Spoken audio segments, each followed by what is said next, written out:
Being called to order, time now is 7 p.m. Public portion of the meeting begins. New Jersey Open Public Meeting Law was enacted to ensure the rights of the public to have advance notice of and to attend the meetings of public bodies at which any business affecting their interests is discussed or acted upon. In accordance with the provisions of this Act, the Business Administrative Board Secretary has caused notice of this meeting to be published by having the date, time, and place thereof posted at the municipal building, communicated to Herald News, the Record, and filed with the Clerk of the Borough of Hawthorne. Roll call, please. Ms. Arentrout? Here. Mrs. Goff? Here. Ms. Multi-Colson? Here. Mr. Palouse? Here. Mrs. Bone? Here. Dr. Vega? Here. Mr. Carr? Yeah, here. Mr. Clavijo? Here. Mr. Taro? Here. Everyone please rise for flag salute. Pledge allegiance to the flag of the United States of America and to the republic for which it stands, one nation, under God, indivisible, with liberty and justice for all. Thank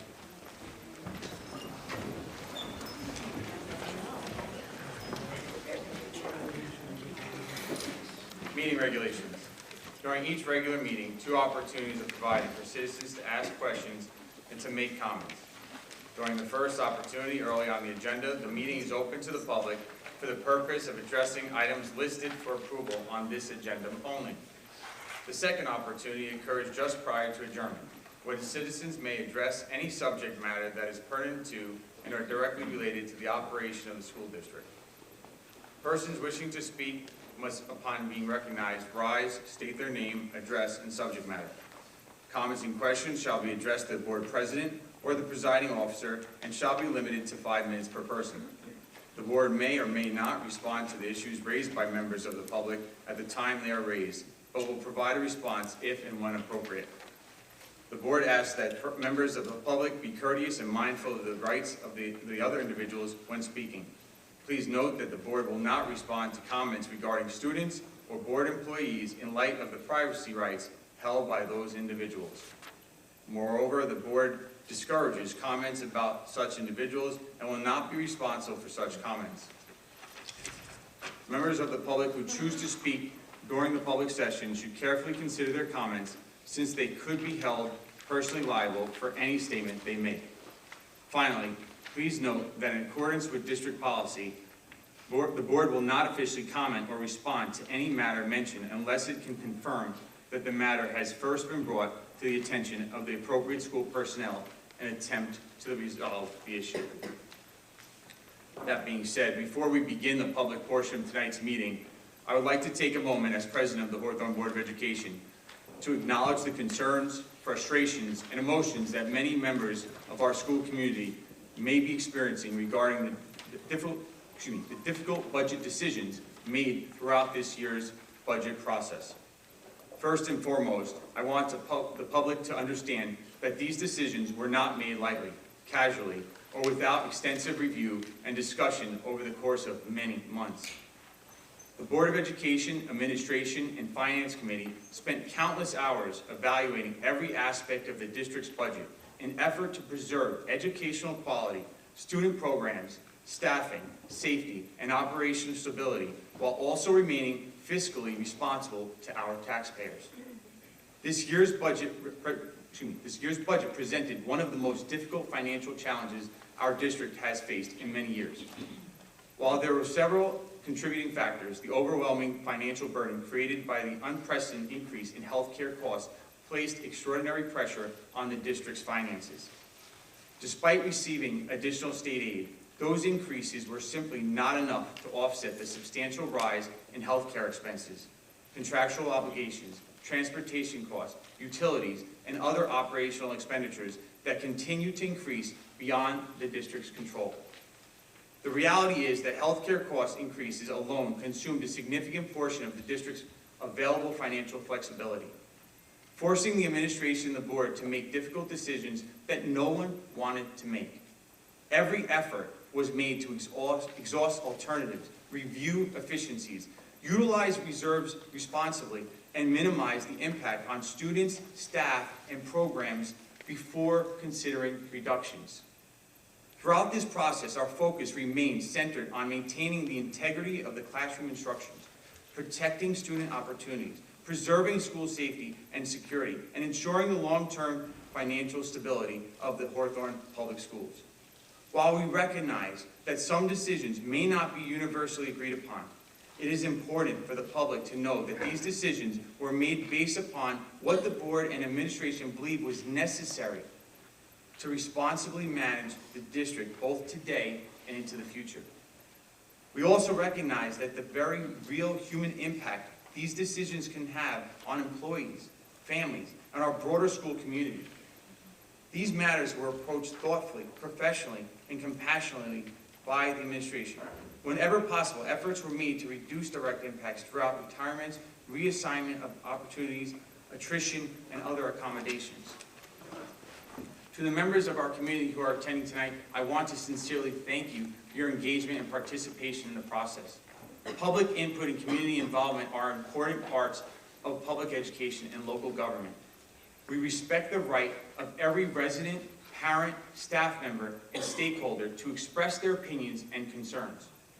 At the same time, I respectfully ask that tonight's dialogue remains constructive, respectful, and mindful that everyone in this room ultimately shares the same goal: providing the best possible educational environment for the children of Hawthorne while balancing the financial realities facing our district and community.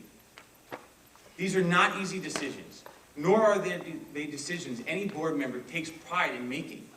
However, leadership sometimes requires making difficult choices in order to protect the long-term stability and future success of this district as a whole. On behalf of the Board of Education, I want to thank our administration, staff, teachers, parents, and community members for their continued dedication, professionalism, and commitment to the Hawthorne Public Schools during the challenging budget season. At this time, public be heard, agenda items only.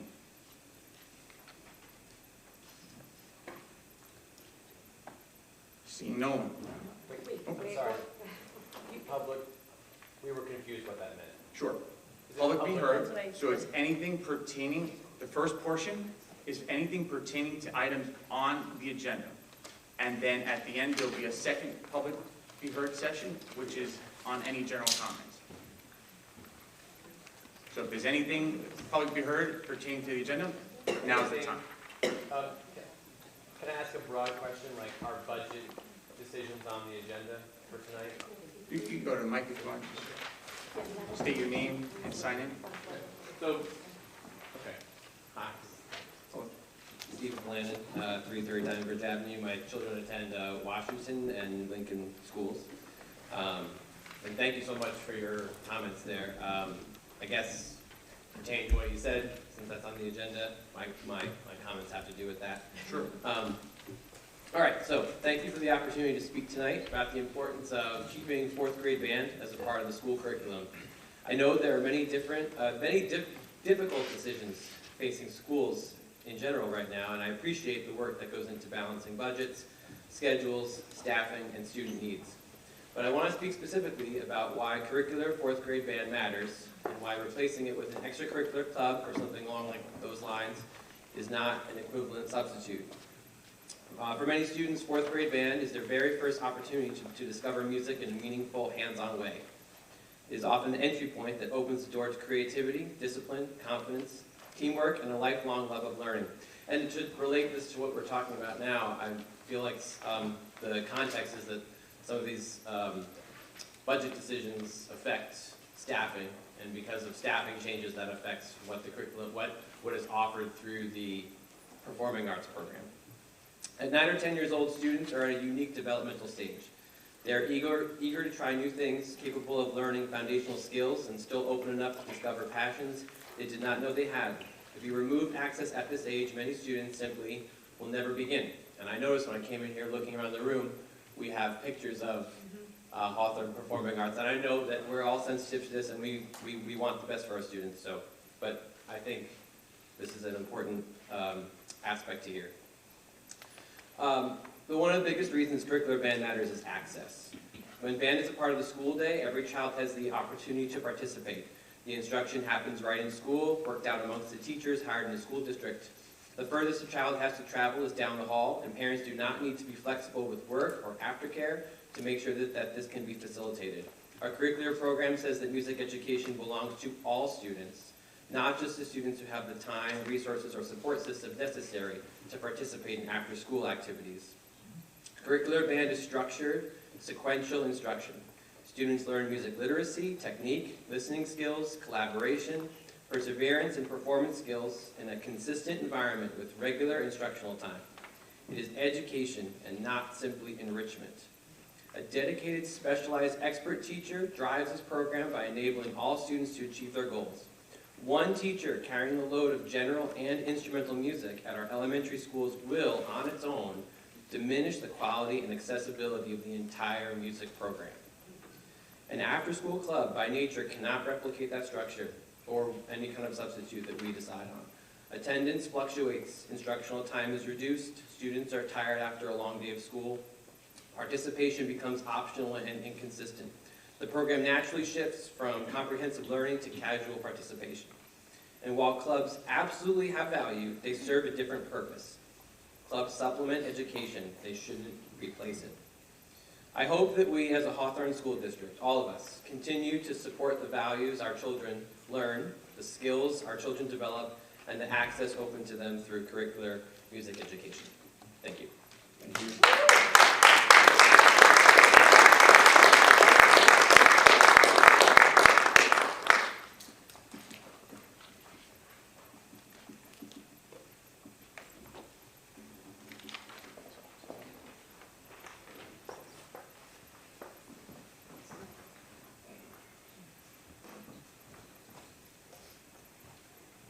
Hello, everyone. Good evening.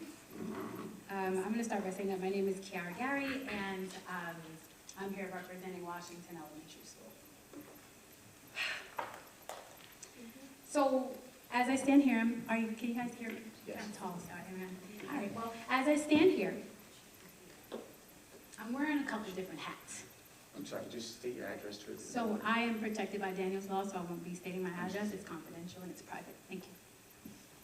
As I stand here today wearing a few different hats, first as a mom, as a parent in this district, I'm always looking for the amazing things that this district is doing to help support my child as he grows as a learner, a thinker, athlete, and especially an artist.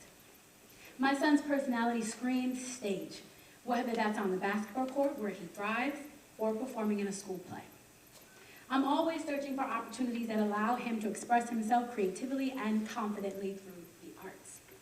Now that you know a little about me as a parent in this district, let me speak to you as PTO president of one of the best elementary schools in this district, and yes, I said it. If you know me, then you know that my Wildcat pride is unmatched. In this role, I help advocate, plan, execute, and create opportunities for children and teachers through the support of fundraising, hardworking families. Families are willingly giving their time, money, energy because they believe deeply in children and giving children special experiences that help them grow. I stand here tonight to do exactly that as I advocate for fourth grade band. Band, arts, music education are not luxuries, they are necessities. Unfortunately, programs connected to the arts are often the first thing discussed when districts face financial challenges. I understand that balancing a budget is difficult work, and I know important decisions have to be made, but I also believe that we have to carefully consider what is lost when we take opportunities away from our children. The truth is, I could stand here all night and tell you and quote statistics about how music education improves academic performance, confidence, discipline, attendance, and social emotional growth. But I honestly think that everyone in this room already knows all of that. What I want you to think about here is the children. The students who have been excited about doing band since they were in kindergarten. The children who finally see their chance coming to participate, to perform along, and discover a passion that they carry for the rest of their lives. I understand that this is a decision and that this discussion about moving band outside of the school day. While I don't know much information about it, I do know that moving band outside of the school day does not create equal access. It limits access. Over time, that risk slowly phases out the program altogether. I now come to you wearing another hat, my administrator hat. I understand that decisions may already feel in motion, but I also know that decisions can be revisited when the community speaks up. Our children deserve that reconsideration. I respectfully ask that this board rethink this cut and table it for further discussion. There has to be another way. And finally, I come to you tonight as an educator. It is heartbreaking to know that the week before Teacher Appreciation Week, many dedicated educators received non-renewal letters stating that they may no longer have jobs in this district. These are not just employees. They are people. They are parents.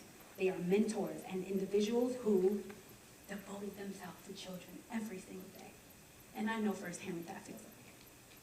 Families are paying attention, and many residents were unaware of these proposed changes because of the lack of communication and transparency surrounding proposed budget cuts and programming changes.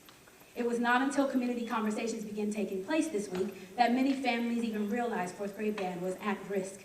In just one day, hundreds, and as a matter of fact, over 600 of residents signed a petition asking the board to go back to the drawing board and reconsider the elimination of fourth grade band. That alone shows how deeply this community values the arts and opportunities for children. I am a proud resident of this community, and I care deeply about the future of this district. I believe our schools should continue to be places where children are not only academically challenged, but creatively inspired. As we prepare our school for our school play this week, if you're not busy, you should come and hang out at Washington. School will be performing The Lion King. These kids are stepping onto a stage with excitement. They're nervous, but they have courage, and most importantly, they have pride. I cannot help but to think about how many children discover who they are through the arts. I am one who had a product of performing arts education from 5th grade to 12th grade. For some children, music is not just an activity. It is their safe place. It is where they feel successful, and it is where they finally feel seen. Years from now, our children will not remember every worksheet they completed or every test they took, but they will remember the feeling of holding an instrument in their hand for the first time. They will remember the concerts, the applause, the practice, the friendships, and the teachers who believed in them through their place, who helped them place music in their hands. Somewhere in this district right now, and in my house, sorry you couldn't get my address, but there's a 3rd grader counting down the days until finally they get to join band next year. A child who has waited years for that opportunity. A child who may discover confidence and passion, or even purpose, because of band. I urge you to reconsider this cut and continue investing in opportunities that help our children grow, connect, and thrive. Please do not let this first lesson that we teach our children about the arts is that it's expandable. Thank you for your time.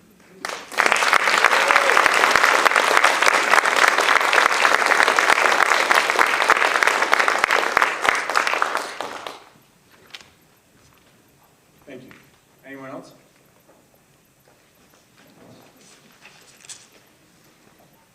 Come this way, yeah. It's better than the sideways. Easy. Shuffle.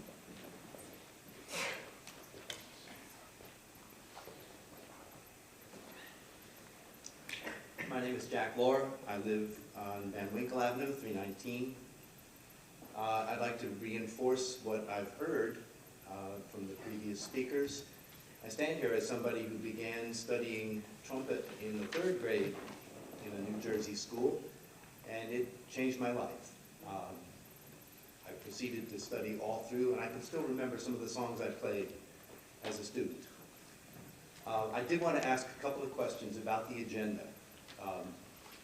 You have a list under personnel P1, but I can't see the list of the positions that are not going to be filled because I don't have a way to press a button on the paper here. I did look at that list. Are these positions that are associated with a particular school? It's not indicated in any way. It just lists, for example, a music instructor.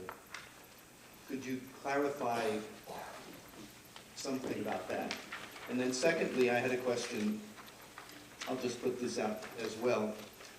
Under T17, there's a reference to a report entitled Renewal of Administrator and Supervisor Contracts for the school year submitted under separate cover. I was unable to find a link for that or any place on the Board of Education website. Is that public information, or is that something that is, because it's personnel related, not available? So those are my two questions for you. I'll sit down and appreciate any response you might make to that. Thank you.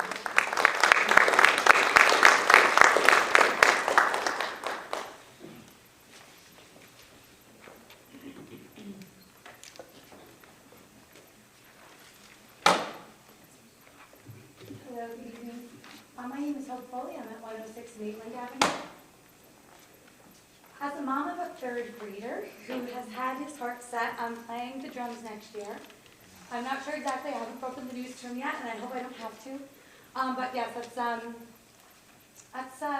going to feel too good coming as a, coming from his mom and coming from also an educator, and having to basically tell him that he can't do this like his older brothers were able to do.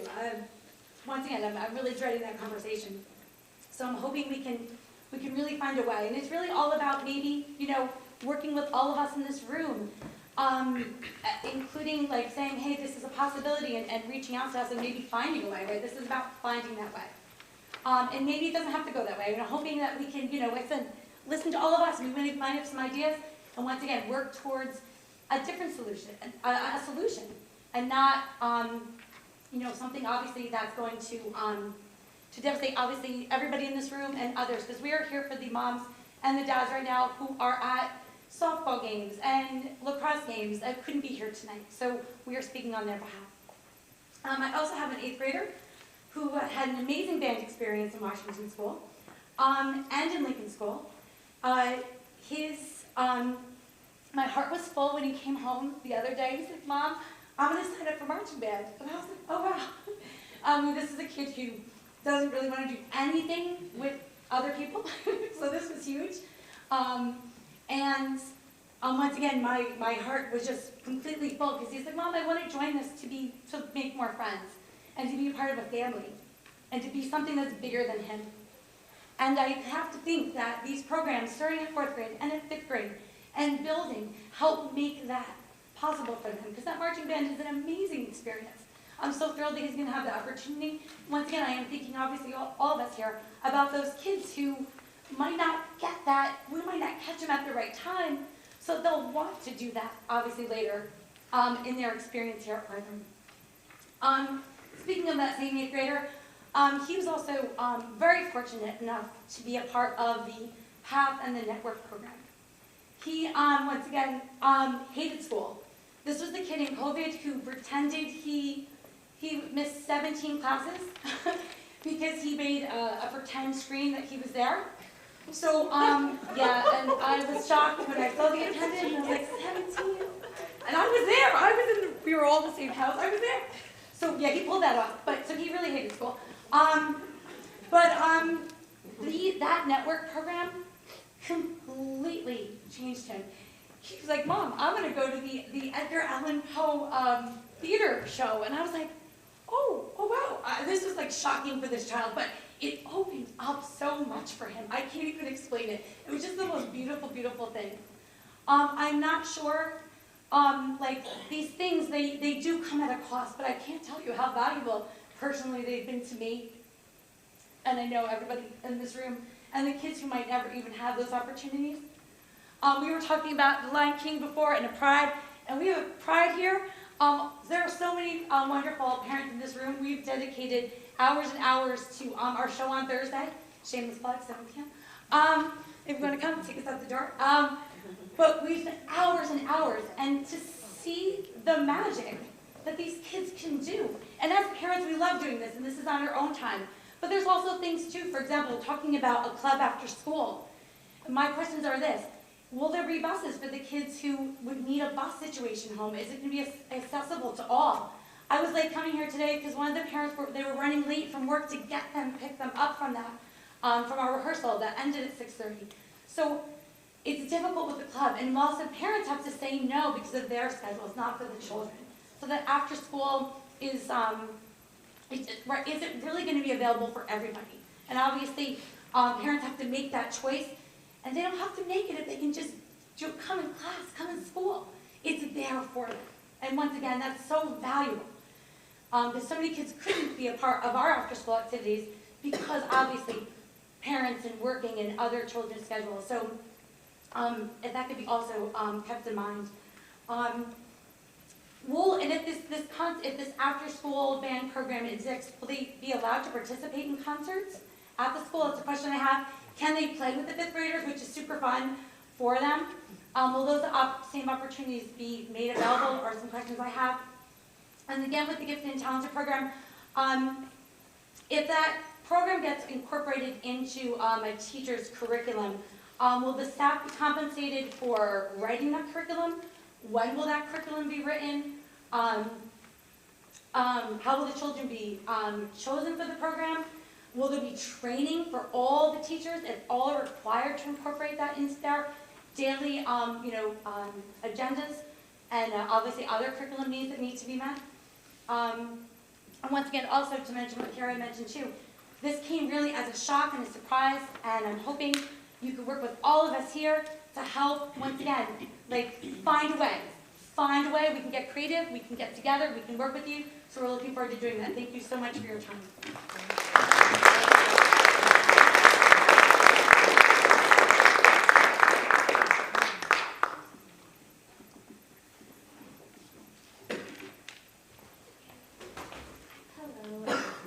Brown, 97 Ray Ave. I am the mom of two little guys at Roosevelt, kindergarten and first grade. And I just wanted to give a quick testimony of band from Hawthorne Public Schools in my life. I started in 4th grade, a flute player, went all the way up to drum major of Hawthorne High School, and then I got scholarships to Montclair, studied music education.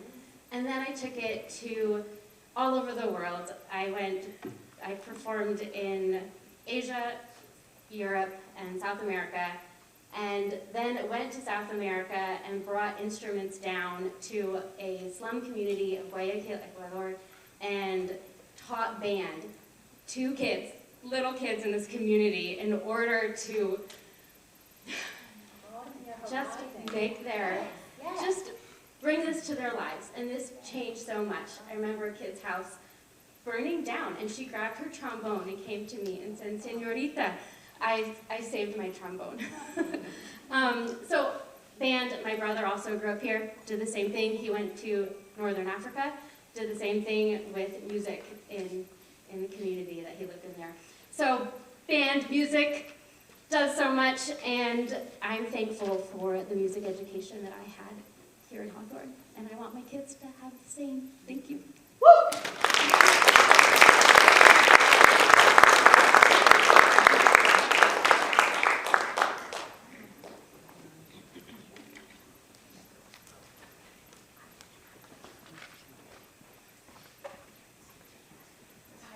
I'm Amy Cruz-Jones. I live at 118 North Hawthorne Drive. I apologize, I don't have a formal statement written, and I don't public speak very often. But I am a former Hawthorne High School band member. I am a mother of a child at Jefferson School who has grown up around music his entire life. We've been involved with the Caballeros. My husband writes high school, college, marching band shows for a living. We have traveled around the world because of music, and music is so important in our family. And my child cried yesterday when I told him that I had to leave his baseball game early to come here tonight to fight for his music program. He has wanted to play the drums because his godfather is a professional drummer, and for his birth, he received a drum even before he could hold his head up. And he has wanted to do that forever. And when he started kindergarten at Jefferson, it really cemented his desire to be in the band when he met Mr. Sheridan and saw the band and everything that they do. I understand that everything has a monetary cost.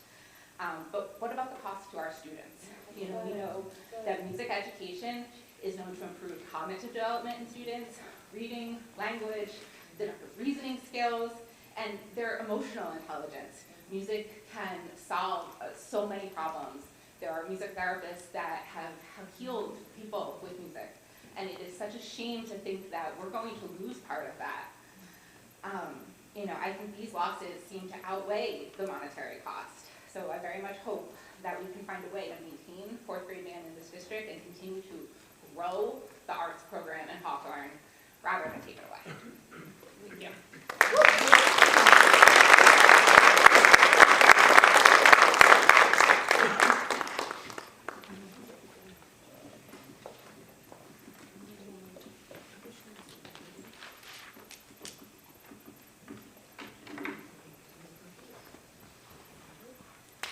Hello all, my name is Deja Maddox.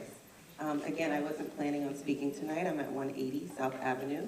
I am a mother of two twins at Washington School who absolutely love music. And I also stand here as an arts educator myself, as a dance teacher for over 15 years in another district. And I am speaking because I was sitting at a staff meeting today talking to other arts educators about how important it is to have a pipeline to get to me at the high school. And I fought for years in my district there to get other dance educators and arts educators who would feed to me. And so I think it's really important when considering these type of cuts, not only as an advocate for the arts and a lover of the arts as I am, but also to understand what, excuse me, that does when you get to the high school level. And also what that does in considering a school like PCTI and taking a lot of the residents from here.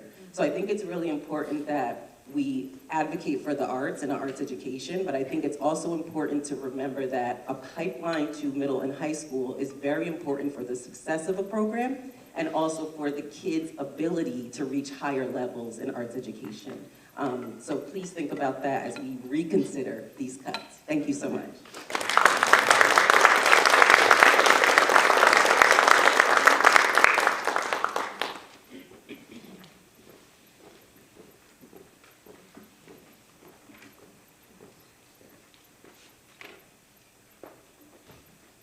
I'm Paul Dewar of 54 Mooney Ave. I think I was here some time ago. I have a little statement. I just want to say that it's not meant to be an attack. It's not meant to be anything mean. I think it's a more brass tacks approach to what we're dealing with here, from my perspective. So I'm speaking today about the decisions made to cut several educator positions within the district. As of now, based on my understanding, we can use terms cuts or readjustments, whatever's the most appropriate. The fourth grade music education program, the Hawthorne High School media specialist or librarian position, high school Spanish, math, and I believe science are all to be readjusted in this round of budget cuts. Despite the assistance of Governor Sherrill, according to the New Jersey Department of Education, the Hawthorne Public School District was awarded $4,127,430 in the fiscal year 2026 state budget, and this year she is proposing $4,375,076, which is an increase of 6%, or $247,646. And despite a 7.42% tax hike with surging healthcare costs of up to 30%, and despite hiring an academic coordinator to cut down on the use of daily subs here at the high school, the district finds itself with roughly a $1.9 million budget reduction, if I'm correct. So to call it a $2 million deficit, I struggle to see how cutting 5 teaching positions is the best course of action. On average, the starting salary for each position is approximately $65,000 plus approximately $60,000 in benefits, making each educator a roughly $125,000 asset to the district. The true salary range can be anywhere from $59,810 to $101,215, and senior teachers can make north of $101,000, but that's a minority. By cutting these teachers, averaging each one to a district asset of $130,000, this would be a roughly $650,000 difference.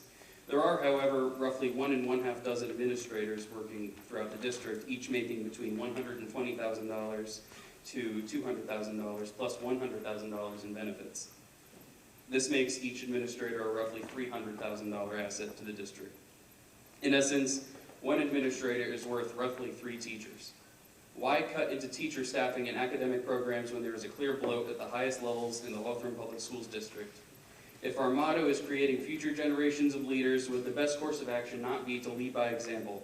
I do not believe that the district should be maintaining administrative bloat while cutting teachers and programs. I believe it would be impossible to argue that one administrator is more valuable than 3 educators.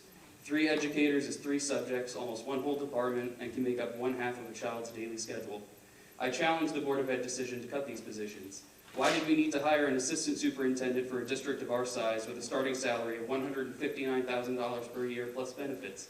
Why do we have a principal and 2 assistant principals at Hawthorne High School when Lincoln Middle School has comparable enrollment numbers but only 1 assistant principal? Why do we have a humanities supervisor and a STEM supervisor when senior teachers can be the supervisors of their own respective departments? All of these people make full administrative salaries plus benefits. I can understand one or two of these things happening at the same time, but not all of them at once. Administrative cuts would not be ideal. I'm not advocating that anybody lose their jobs, but it would be more conducive to individual student success to cut administrators. I understand that districts around the country are facing devastating healthcare increases of up to 30%, and that cuts do need to happen. I only criticize where the cuts are being made. I do not pretend to know more than the average educator or school board member. I speak now only as a concerned citizen, one who happens to have a great knowledge of this district and its educators, and of all the educators I've spoken to, the majority see it the same way as it's laid out in this letter.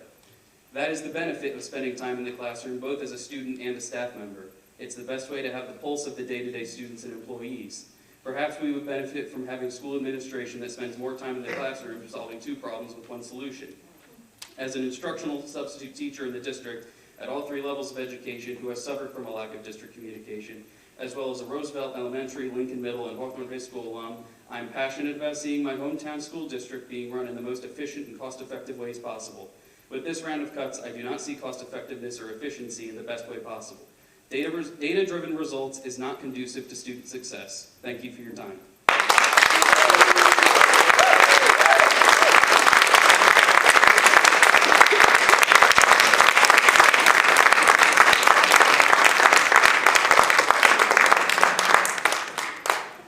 Anyone else? All right.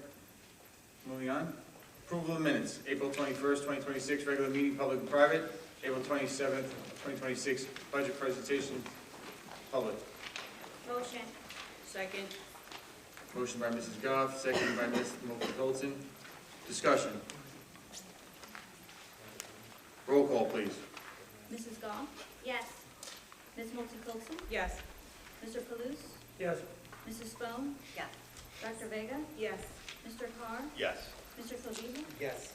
Ms. Aarontrout? Yes. Mr. Totaro? Yes. Any correspondence? Seeing none.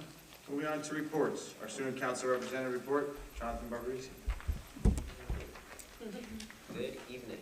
May is here and the warm weather is slowly trailing behind. But with the warm weather comes the long-awaited summer where one school year ends just for another to start back in 2 months. Spring sports are slowly fizzling down for the 2026 season, and I have many new and exciting things to report. First of all, congratulations to the girls track and field team for winning the title of the 2026 NJIC Colonial Champions on April 27th. I would also like to mention Julia Korpix and Skylar Reed for winning first place in the PCCA Championship on May 6th. Our flag football team had their senior night on May 5th, while also winning their game 40-0 that same night. On April 29th, the baseball team played in a pediatric cancer fundraising game in Waldwick, where all players wore yellow shoelaces to both show support and raise money for the cause. I would also like to congratulate senior Aiden Baird for being named Bergen Record Athlete of the Week for the week of April 26th. This month, clubs have been hard at work to end out our year. The dance and theater programs held their Night of the Oscars showcase on May 8th, showing off their best performances of the year. Then, the next day on May 9th, the dance team went to the Starbound competition, and I'm pretty sure they got first place for some, I wasn't sure I wrote this before that, but. On May 19th at 7 p.m., the Music and Arts Department have their final performances in the spring concert, where we will hear performances from students from choir, band, and guitar, as well as Sing Here Now and Blue Note. The band will also welcome a guest composer, Joshua Idio, to perform his own piece. Also that night we will honor the graduating seniors and will award the John Philip Sosa and National School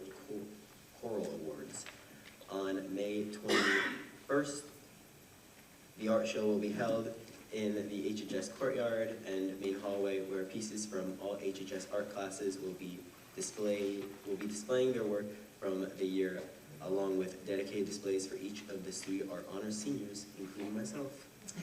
On May 1st, the HHS Auditorium held the LMS theater production of Beauty and the Beast Jr. with over 60 students participating. The high school library media center will highlight 3 important national events this month: Jewish American Heritage Month, Asian Pacific Islander American Heritage Month, Mental Health Awareness Month, and Mental Health Awareness Month. For each theme, the library offers faculty instructional materials and resources and engages students with library books, library book displays and bulletin boards, informational materials, daily morning announcements, posted flyers, social media postings, and relevant books. With this being my last meeting, I would like to thank all of you for welcoming me into this position with such open arms. It really means a lot to me to be respected and listened to with such attentiveness as you all have shown me this year. You were all so patient with my occasional stutters and long pauses due to my previous issues with public speaking. But since the beginning of the year, I feel like I was able to grow in a way alongside all of you at these meetings. And as a student of HHS myself, I would like to thank you as well. We really do appreciate all the support you give us, even when it's something as simple as showing up to watch a sporting event or to see a play. In all, HHS has had quite the year, with many highlights to have brought up. Summer is just barely out of reach, and for one last time, I thank you for your time and attention and look forward to hearing about your next meeting from whoever comes after me. Thank you.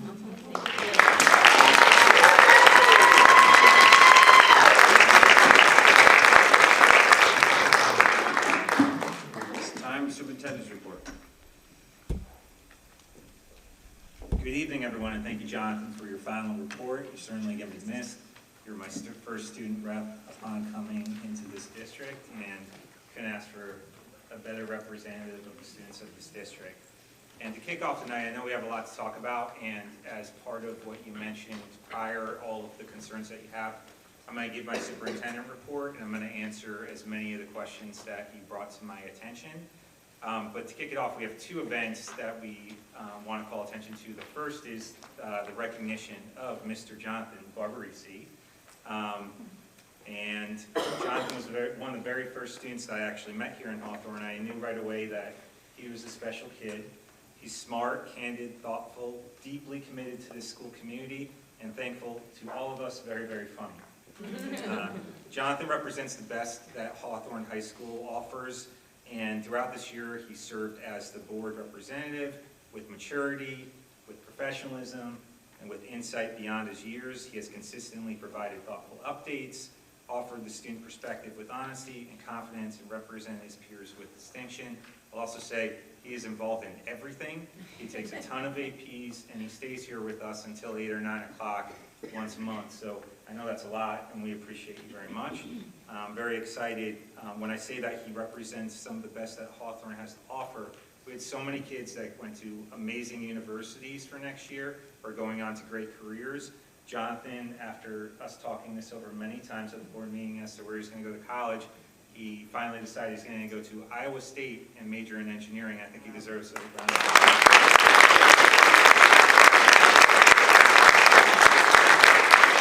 So I want to say it's been a pleasure to know you, and I'm going to miss you a lot, and I'm really proud of all that you've accomplished, and I look forward to hearing about everything that you're going to do down the line. And at this time, there's actually a resolution in the agenda that I'm going to read to the public. Whereas Jonathan Barbarisi has served as a student representative to the Hawthorne Board of Education during the 25-26 school year, and whereas it has been his responsibility to voice the student perspective at public board meetings, and whereas he has been diligent and conscientious in attending meetings and contributing thoughtfully to board discussions, and whereas he has conducted himself with poise, professionalism, courtesy while listening attentively to discussions regarding the governance of this district, and whereas he has presented informative reports on events and initiatives at Hawthorne High School, and whereas he has achieved high honor roll in every marking period throughout his high school career, and whereas he has distinguished himself through participation in LMS track and field, HHS track and field peer leaders, class council, Heroes and Cool Kids, Share Club, cheerleading, student council, National Honor Society, and Italian Honor Society.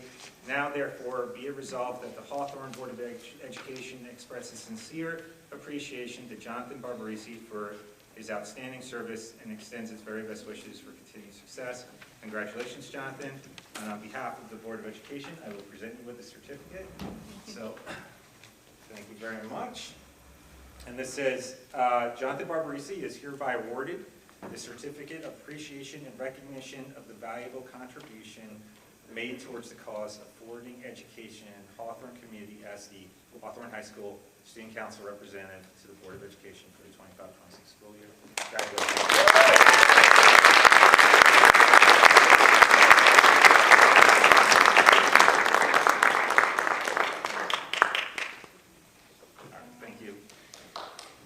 Now, we also have the recognition of our retirees. So any of our retirees, I see a couple of you, if you can come up to the front row.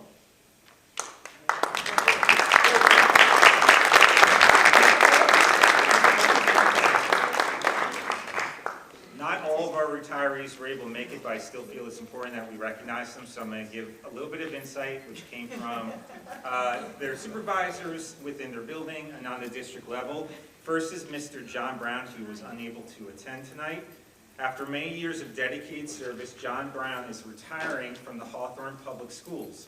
As a valued custodian, John took great pride in maintaining a safe, clean, and welcoming environment for students, staff, and the entire school community. His hard work, dependability, and positive attitude made a lasting impact on everyone who had the pleasure of working with him. We thank John for his years of commitment and service to the district and wish him a happy, healthy, and well-deserved retirement filled with new adventures and time with family and friends. Mr. John Brown.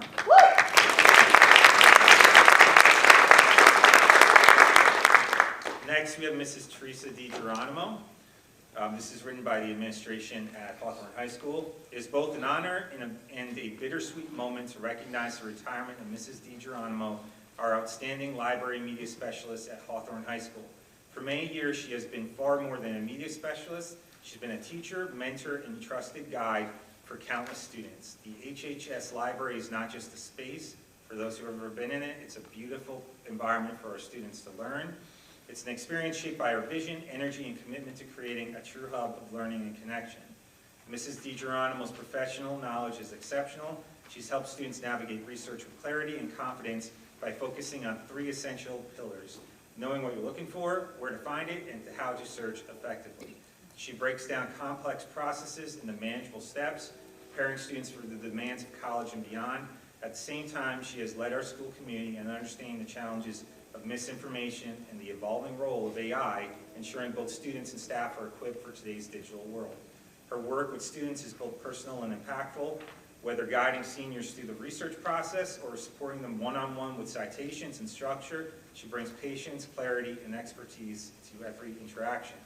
Mrs. DiGeronimo has also been a dedicated collaborator, working closely with teachers and administrators to support instruction across all content areas while celebrating the diversity of our school community through thoughtful programming and events.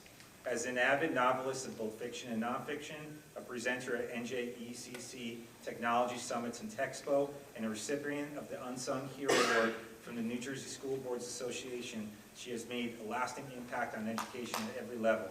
Most importantly, she has created a space where students feel welcome, supported, and inspired. Mrs. DiGeronimo, your impact on HHS is lasting. On behalf of our entire community, thank you for your dedication and commitment to excellence. Congratulations on your well-earned retirement. You'll be deeply missed, and your legacy will always remain a part of HHS.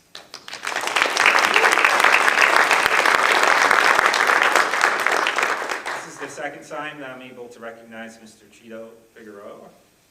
He was one of the first employees that I met upon coming to my first board meeting. He was the guy that let me in the door and showed me where the auditorium was. And he'll be retiring this year. Congratulations to Cheeto on his retirement after 25 years of dedicated service as a maintenance custodian for Hawthorne Public Schools. Cheeto's hard work, commitment, and positive spirit help make our schools welcoming places for students and staff each day. His dedication and reliability will truly be missed. Wishing Cheeto a happy, healthy, and well-deserved retirement. Thank you, Cheeto, for all that you've done.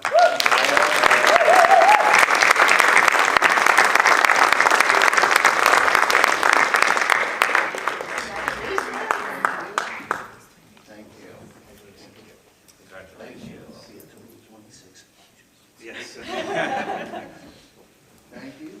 Georgia. Thank you. Congratulations. Thank you for everything. Thank you very much. Yes, thank you very much.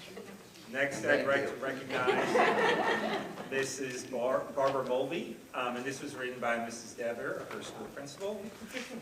Ms. Barbara Mulvey has been a dedicated paraprofessional at LMS for many years, making a lasting impact on countless students and staff members along the way. Throughout her career, Mrs. Mulvey has built meaningful and caring relationships with students, always encouraging and supporting them to reach their full potential, both in the classroom and through after-school activities. Beyond her work with students, Ms. Mulvey has played an important role in creating the positive culture and climate that makes LMS such a special place. Her fun-loving spirit and memorable staff competitions, from the chili cook-off to the meatball and cookie competitions, brought laughter, connection, and camaraderie to the LMS community. Ms. Mulvey's dedication, compassion, and energy will truly be missed by all who have had the pleasure of working with her. Bon voyage, Ms. Mulvey, our LMS cruise director, colleague, and friend, wishing you health, happiness, and many wonderful adventures in your well-deserved retirement.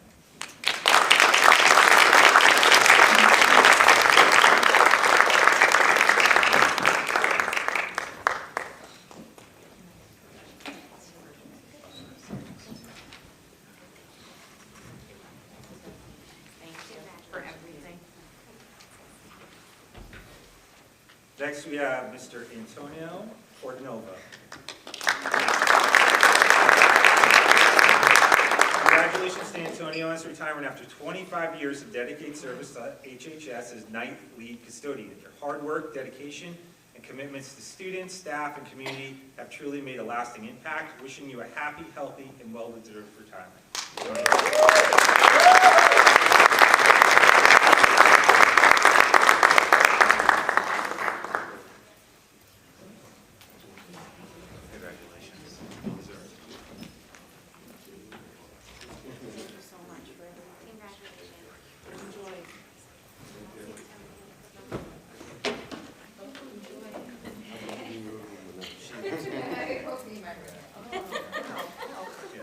So next, we have Mr. James Romeo. Congratulations to James Romeo on his retirement for Hawthorne Public Schools. Thank you for your years of dedicated service as a groundsman, caring for the athletic fields, and helping maintain and repair the district's bus fleet. Your hard work and commitment behind the scenes help keep our schools and transportation running smoothly every day. Wishing you a happy, healthy, and well-deserved retirement.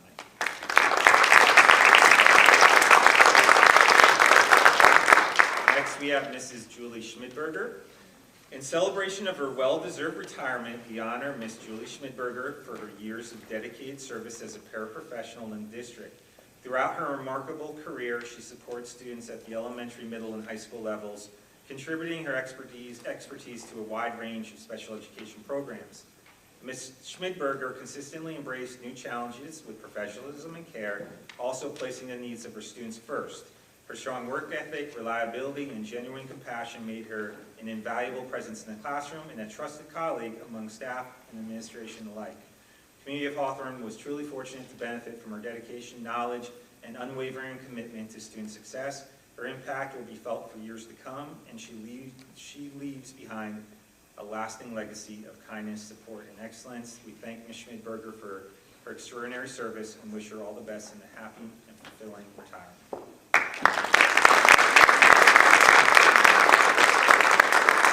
And lastly, we have Ms. Dawn Torpy, which was written by Dr. Drosky. Dawn Torpy has been an invaluable member of our child study team, whose compassion, professionalism, and collaborative spirit have left a lasting impact on our school community. Throughout her career, Dawn has consistently demonstrated a deep understanding of student needs and unwavering commitment to advocating for what is best for every child she serves. Her expertise in evaluation practices, program development, and case management, combined with her thoughtful problem-solving and strong communication skills, has made her a trusted resource for students, families, and colleagues alike. Beyond her professional accomplishments, Dawn will be remembered for her kindness, positivity, and support she brought to those around her each day. Colleagues described her as caring, collaborative, and always willing to lend a helping hand. She has built strong relationships with families, supported her teammates with generosity and encouragement, and crossed a welcoming environment wherever she worked. Dawn's dedication and warmth have meant have made a meaningful difference on the lives of countless students and staff members, and she will be sincerely missed. We thank Dawn for years of service and wish her all the best in her well-earned retirement.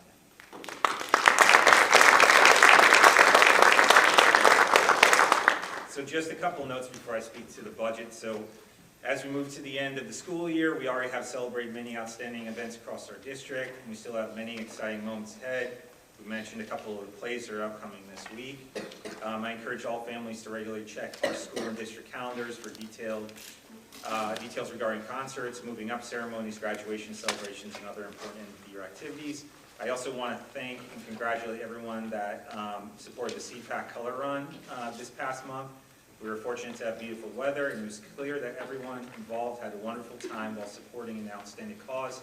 A special thanks goes out to our CPAC co-presidents and members for organizing such a successful event for their continued support for their schools and students. Now on to the budget. So tonight's meeting also includes the reappointment of district staff. In the last budget meeting that we had last month, we talked in great detail as to the reason that we're in the current budget situation that we're in. And as you know from reading the news, this is not something that's just limited to Hawthorne, but districts across all of New Jersey. Across the state, unprecedented financial pressures driven by healthcare costs, transportation expenses. I know it was mentioned that healthcare costs is just a piece of it. Transportation has gone up, inflation, and increasing special education obligations. Many districts are facing reductions in staff and programming as they work to close significant budget gaps. For us, as mentioned, are anticipated to be a 30% increase in health benefits costs, which comes up to $2.6 million. With combined inflationary pressures, transportation increases, and rising special education costs, we were forced to make difficult decisions in order to present a responsible, balanced budget. Working closely with administrators and the boards of education, our goal was to approach these reductions strategically. And as you all know, I am a first-year superintendent here in Hawthorne. I came from a couple of other districts in the past and I experienced very difficult financial situations in the past. And when I say it was an all-in effort with the administration and the Board of Education to go through this process responsibly, it was really on a very high level that we worked together to make sure that we landed in a good place that's going to support students going forward. And with that being said, for all the concerns that I'm going to be addressing in a few moments, I do understand that for different parents, it's going to be more impactful when you see that there's cuts in terms of staffing or programming. While we believe we met that goal, any reduction has an impact. We were able to absorb some of these reductions through attrition, whether we had resignations or retirements. We have also worked to support affected employees. So I've met with many of these employees along the way, and we understand that there's a human aspect to this because it's their livelihood. It's taking care of their families. So I'll tell you that each one of the administrators and myself, in meeting with them, have written them letters of recommendation. I've used some of my resources in other districts to try to set them up with interviews in other districts because, and I'm going to say this again in a couple minutes, is any cut is a bad cut. It doesn't matter what it looks like and from what perspective. I also want to acknowledge the parents and community members who have advocated on behalf of their students. I'm a parent myself of a 13-year-old and a 10-year-old that's in another district that is experiencing even higher cuts than what we're experiencing here in Hawthorne. And I can tell you it's something that's very impactful to me as a parent, so I respect where you're coming from. No reduction is made lightly because ultimately any reduction affects our students in some manner. That being said, I know that one of the things that was brought up was the after-school club that we're trying to put together for fourth grade students. For every single cut that we took in consideration, we tried to backfill it in some manner where that student population wouldn't be overly impacted, which I'll talk about in greater detail in a moment. We also, as we look at our 27 and 28 budget, which it's already writing on the wall that there is going to be an increase in healthcare benefits, we are budgeting responsibly that hopefully will be in a place that if we have the opportunity to bring back some of these positions, we'll work to get to that point. Hawthorne has always been a district that has been prioritizing serving students, and I'm very, very happy to be a part of it, even in my first year with everything that we've experienced from a financial perspective. This is an amazing town with great support, and I'm certain that we'll be able to work through this together. So that being said, I'd like to address a couple of the concerns that came up in regard to, I wanted to first talk about transparency. So as I mentioned in my report, as you go through this financial process and you get the state aid, which always comes in a little bit late, and as we're looking at our special education costs and transportation costs for the next year, it's an evolving process to determine exactly where our cuts were going to land, especially when we're trying to we're taking into consideration the human aspect of it, where we have a resignation or retirement that we can put in place in lieu of cutting an employee, then we wait till those come to our attention so we're not cutting district employees. So the transparency piece of it, we really need to ensure that we're 100% finalized before we put it out to the public that these are the specific cuts that we have in front of us. In regard to the music program, again, this was in conjunction with administration, with the Board of Education, and our purpose in making our cuts this year was how can we be responsible and strategic in our cuts without eliminating a whole entire program. And I can't speak to some of the other things that were on the table that we were going to cut, but what I'll tell you is it wasn't just we're going to reduce, it would require us to cut such things as early intervention on some level for students. So when we're looking at the music program, I look at it, and someone mentioned it earlier tonight, that we're looking to supplement, which is not enough, and I agree with you. That's not enough to support a whole entire fourth grade program, but based upon where we were at budgetarily, all we could do was say, we're going to keep the fifth grade band in place. We still will have a K-5 program that we will continuously look at the fourth grade curriculum, see if we can enhance it. But on the back end, if we can provide an opportunity for our fourth grade students to have access to an instrumental program that will take place after school, then we will put that into place.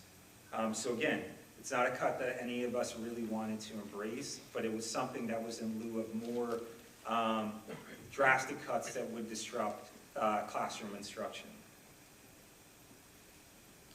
So in regard to the 1A program, I know that came up. That's a new program that's going to come into place next year, which is really identifying students that we can provide a higher level of rigor on the middle school level, where they'll have a pathway that will go into the high school. That's a program that we're actively working on right now. We will have curriculum writing that's going on throughout June and into July. And the question came up as to whether other teachers would be trained on what the 1A program is. 100%, that's part of what the process is in place. Currently working on the rubric for it also. And again, that'll be another transparent, another level of communication that will go out to parents so that they understand what are the qualifiers and what is the program going to look like going forward.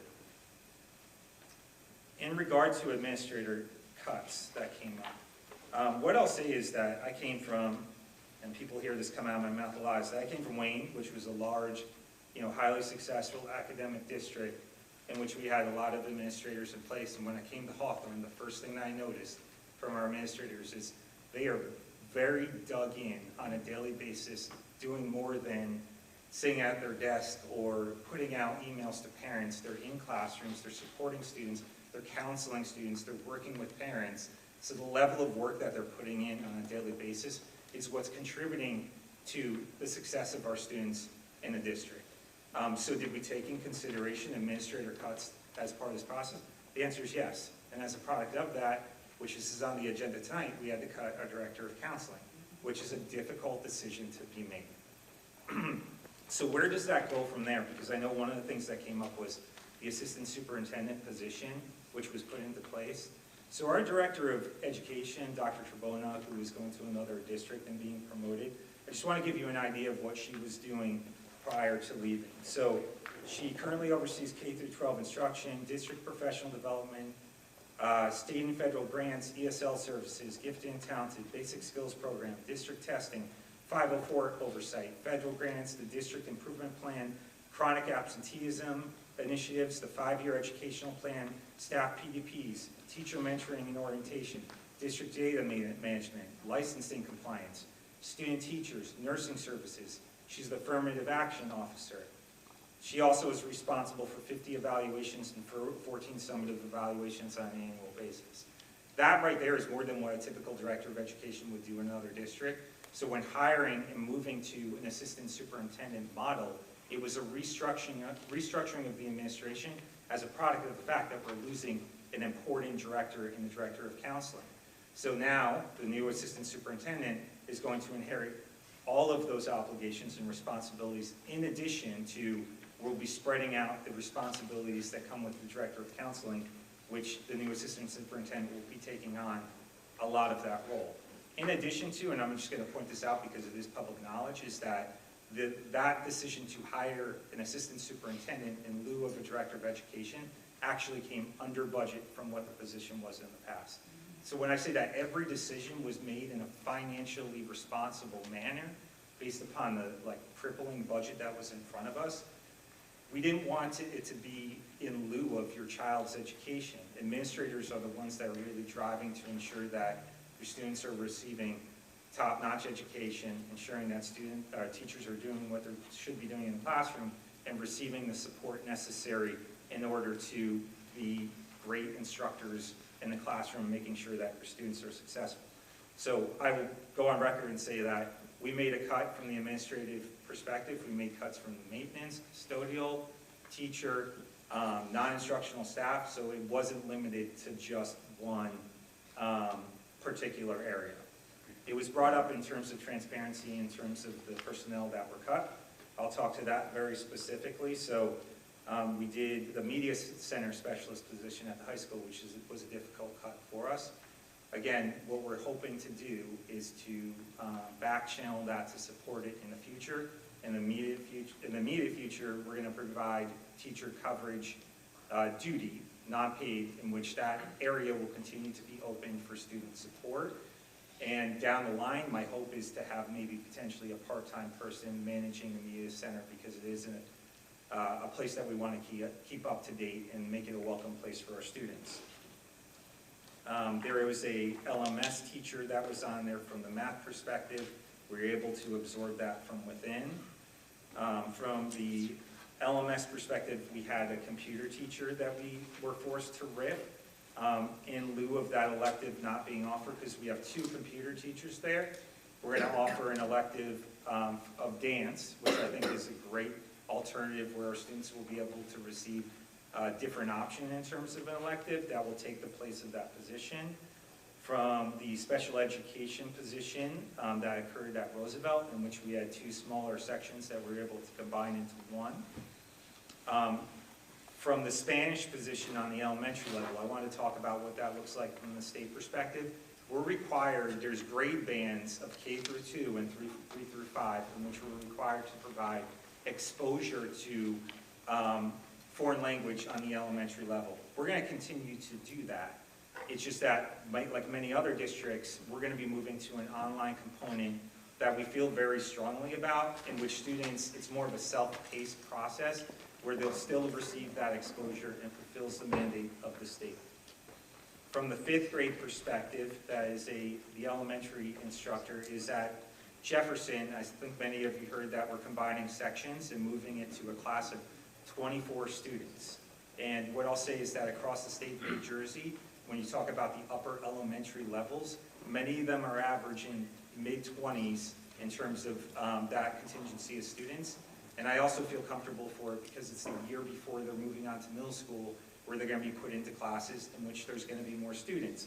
And just comparatively, because I always look at where the other elementary schools are in terms of numbers, Roosevelt currently will have, between the 4 sections that they have there, about 22 to 23 students, and Washington will have 24 students also.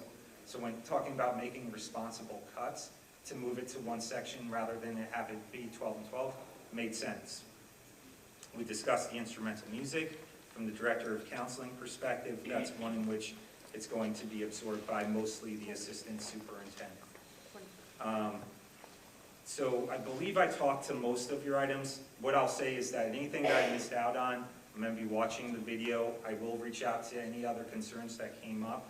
At the end of the day, this is not anything that any of us wanted to go through, and my hope is that we'll be able to work together going forward. The work doesn't ever stop here. You have an amazing administrators. You all know that. You all know that you have amazing teachers. So the work that we're going to put in going forward to support the cuts that we're putting in place and make sure that your kids don't miss out on any experience. It might look different, but it's, we're gonna put the effort in to make sure that they're not missing out on anything that they've had in the past. So I appreciate you coming here and speaking tonight. And as I mentioned, if there's anything I missed, I'm happy to reach out to you at a later time. And that will conclude my superintendent report. This time we'll move on to committee and liaison reports, starting off with legislative. Mr. Carr. No legislative report this evening, Mr. President. Thank you. Finance Administration, Mr. Coville. Thank you, Mr. President. The Finance Committee met on May 5th at 5:45 p.m. The meeting was in person. On the agenda was the food service RFP. Prior to our former intern BA Pat, the district did not negotiate guarantee amount from our food vendor. Our current guarantee amount with Pontonian is $20,000. The purpose of the RFP is to have the guarantee amount in the upcoming 5-year contract. Advocate will present the options to the ad hoc committee this week. The finalized proposed summary sheet is attached. The superintendent reviewed the updated list of staff not being renewed and our reduction in force. These would be reviewed in detail in the personnel committee. That concludes the report. Thank you. Moving on, Council Liaison Personnel, Ms. Erentraut. Thank you, President Pataro. Regarding the council, a few reminders. This Sunday, May 17th, is the Mayor's Walk for Wellness. Second reminder, the annual Memorial Day service is at 12 noon at Borough Hall, with the parade following at 1:30 on Memorial Day. And another event going on in town, the Hawthorne Health and Wellness Fair is Saturday, June 6th from 10:30 to 1:30 at the library. Regarding personnel, we met on Tuesday, May 5th, and we very thoroughly and thoughtfully reviewed all of the reductions in force and non-renewals on the agenda tonight. That concludes my reports. Thank you. Curriculum and Instruction, Mrs. Scott. Thank you, Mr. President. The Curriculum and Instruction Committee met last Tuesday. The first item of business was the middle school math program that we are currently using, which is Envision. We had previously discussed that we would stall a new implementation of a program, both for fiscal efficiency and because we were transitioning in a new assistant superintendent, as Dr. DeBono would really be the driving force in that. However, one of our supervisors, Ms. Aschenbrand, had already done the legwork to look at some programs. She looked at all the districts in Passaic County specifically. She tried to identify which of them had made the most progress in the NJSLA area of math. She then backfilled that with which program they were specifically using. She reached out to the companies that she got the information from, and then she formed a committee of the entire math department. They reviewed this over the course of 2 days. They then voted on the top 2 to hear their sales pitches. The 2 were Ed Gems and Mid-School Math. They then used a rubric in the final phase to compare the 2, and Mid-School Math was the clear front runner. Ms. Aschenbrand then went back to the company and asked if they'd be willing to provide a 1-year pilot at no cost, to which they agreed. So she brought that to the committee. They are going to also provide professional development, and they host a conference at no cost to the district for the first year. If all goes well, they also have a grade 5 program. Little Falls has been implementing this program for the last 2 years, so Ms. Aschenbrand is going to speak with them. She priced out the consumables and other products, and it's comparable to what we're paying now. So when we do have to kick in the money when that's due, it's comparable to what we were paying for Envisions. We're thankful to Ms. Aschenbrand for really following through on that and following through efficiently. The next item of business was the 1A rubric. Ms. Aschenbrand and Ms. Smith, both of the supervisors, have been working diligently to create the rubric from both of their respective points. They want to be as transparent as possible about what the qualifiers are for the rubric. So there will be students, because there will be students that don't get in, we want to be clear with the parents what the criteria are. There's one question right now about the rubric. They had intended on using the NJSLA scores, and while that's still the intention, because NJSLA is changing, it is now intuitive and so they're not sure how much of a part that will play in the rubric. If that will not be used, they'll use other forms of benchmarks instead. For all subjects, we're looking at past NJSLA scores, if current NJSLA scores won't be used. We are cognizant of the fact that older scores may not be as valid, so it'll be weighted less in the whole rubric. Spring Are Ready diagnostic will be used. For rising 6th grade students, they're looking at the standards-based report card. There is a habits of mind section on the 1A rubric that is not academic-based, it's more work ethic-based. Humanities is requesting a writing sample, so Ms. Smith is working on that. They're working on a blind sample scoring that they'll be using.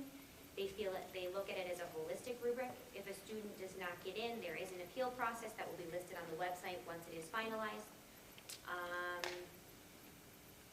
There are other accelerated courses for children that do not get into the 1A program. So there are other accelerated classes individually if you're not in that 1A track. We then talked about the current list of AP offerings. There are some areas where we would like to see improved scores, so we're talking about ways to improve that. There are some summer trainings that we've discussed sending teachers to. We also looked at the AP Hub, with which both supervisors maintain. It is where they list all the current criteria for summer work and things. It's accessible to parents, which we liked.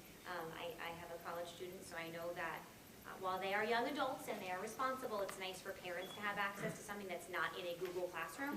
So the AP Hub is a website that parents can go to and are directed to once a student gets into an AP course.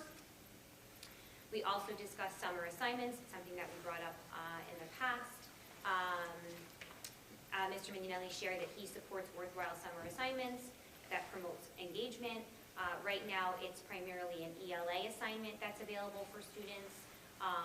It was shared that there is more of a statistically significant slide in math over the summer, so we're working on ways that we can keep those skills high. iReady has the ability to do summer work, but there is a back-end component involved in it. Someone has to monitor that the work's being completed and making sure that it's being completed correctly so that a student's not doing incorrect work for the whole summer. So they're going to talk about it administratively and get back to the committee by this next month's meeting because we'd like to put out the summer assignments, obviously, before the summer. And then it was shared that they are looking for a platform that would allow teachers to sign up for space in the media center at the high school. So basically sign out the media center as a teacher, and the teacher would take the class there. And all of the heritage months will be maintained by Mr. Pfister and Ms. Pasquale.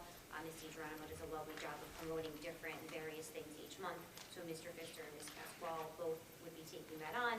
The committee did bring up that potentially if we would look into stipending that or making that some sort of a duty, or giving a little bit of extra money to a teacher, as we understand how Mr. Pfister and Ms. Pasquale are doing so many other things. And that was it for the CNI committee. Thank you. Moving on, NJSBA, PCSBA, Ms. Moulton-Tolson. Thank you, Mr. President. So for New Jersey School Board Association, Harrison Silver, who is our legislative advocate on the New Jersey School Boards, asked that we would consider adding a resolution in the near future urging relief from rising public school employee health care costs. Many districts are already doing this. A template was shared with us, the NJSBA, to ask our superintendent and BA to have this on. So I'm just going to read a really quick excerpt from it. It needs to stop somewhere, and it sounds like it's going to increase next year, and there's got to be a limit, or we need the appropriate financial aid to keep up with the healthcare rising costs. They also suggested writing a letter from the board and sending that to the governor's office and local communities, I guess, like our mayor and our local people as well as the governor, to help them. They're spreading the word to their people, but then have us also participate. So it says, whereas at a time of continued fiscal uncertainty and mounting challenges, local boards of education from across the state of New Jersey continue to suffer under the growing crisis posed by the rising health costs, health benefits, and are desperate for relief. And it goes on and on and on. There's about 10 whereases, basically begging for help and to put a cap on these percentages that we are getting increased. So that's for NJSBA. Passaic County was, last night was our meeting. It's the last one for the school year. We were able to recognize the Passaic County Teacher of the Year, who is a STEM teacher and engineering teacher out of Manchester. She was there and did an amazing job. She's a great teacher, and I was very proud to have her represent Passaic in the New Jersey. She'll now go on to be the New Jersey, hopefully, New Jersey Educator of the Year. And we also discussed update from the New Jersey School Board of Directors. And of course, our own Kelly Mitchell was there who presented. She mentioned that we were in second place for our board credits to become a certified board. Our way. Our board was second place, so we have 9.5 credits, and it's 16 to become a certified board. So I think that should be our next goal.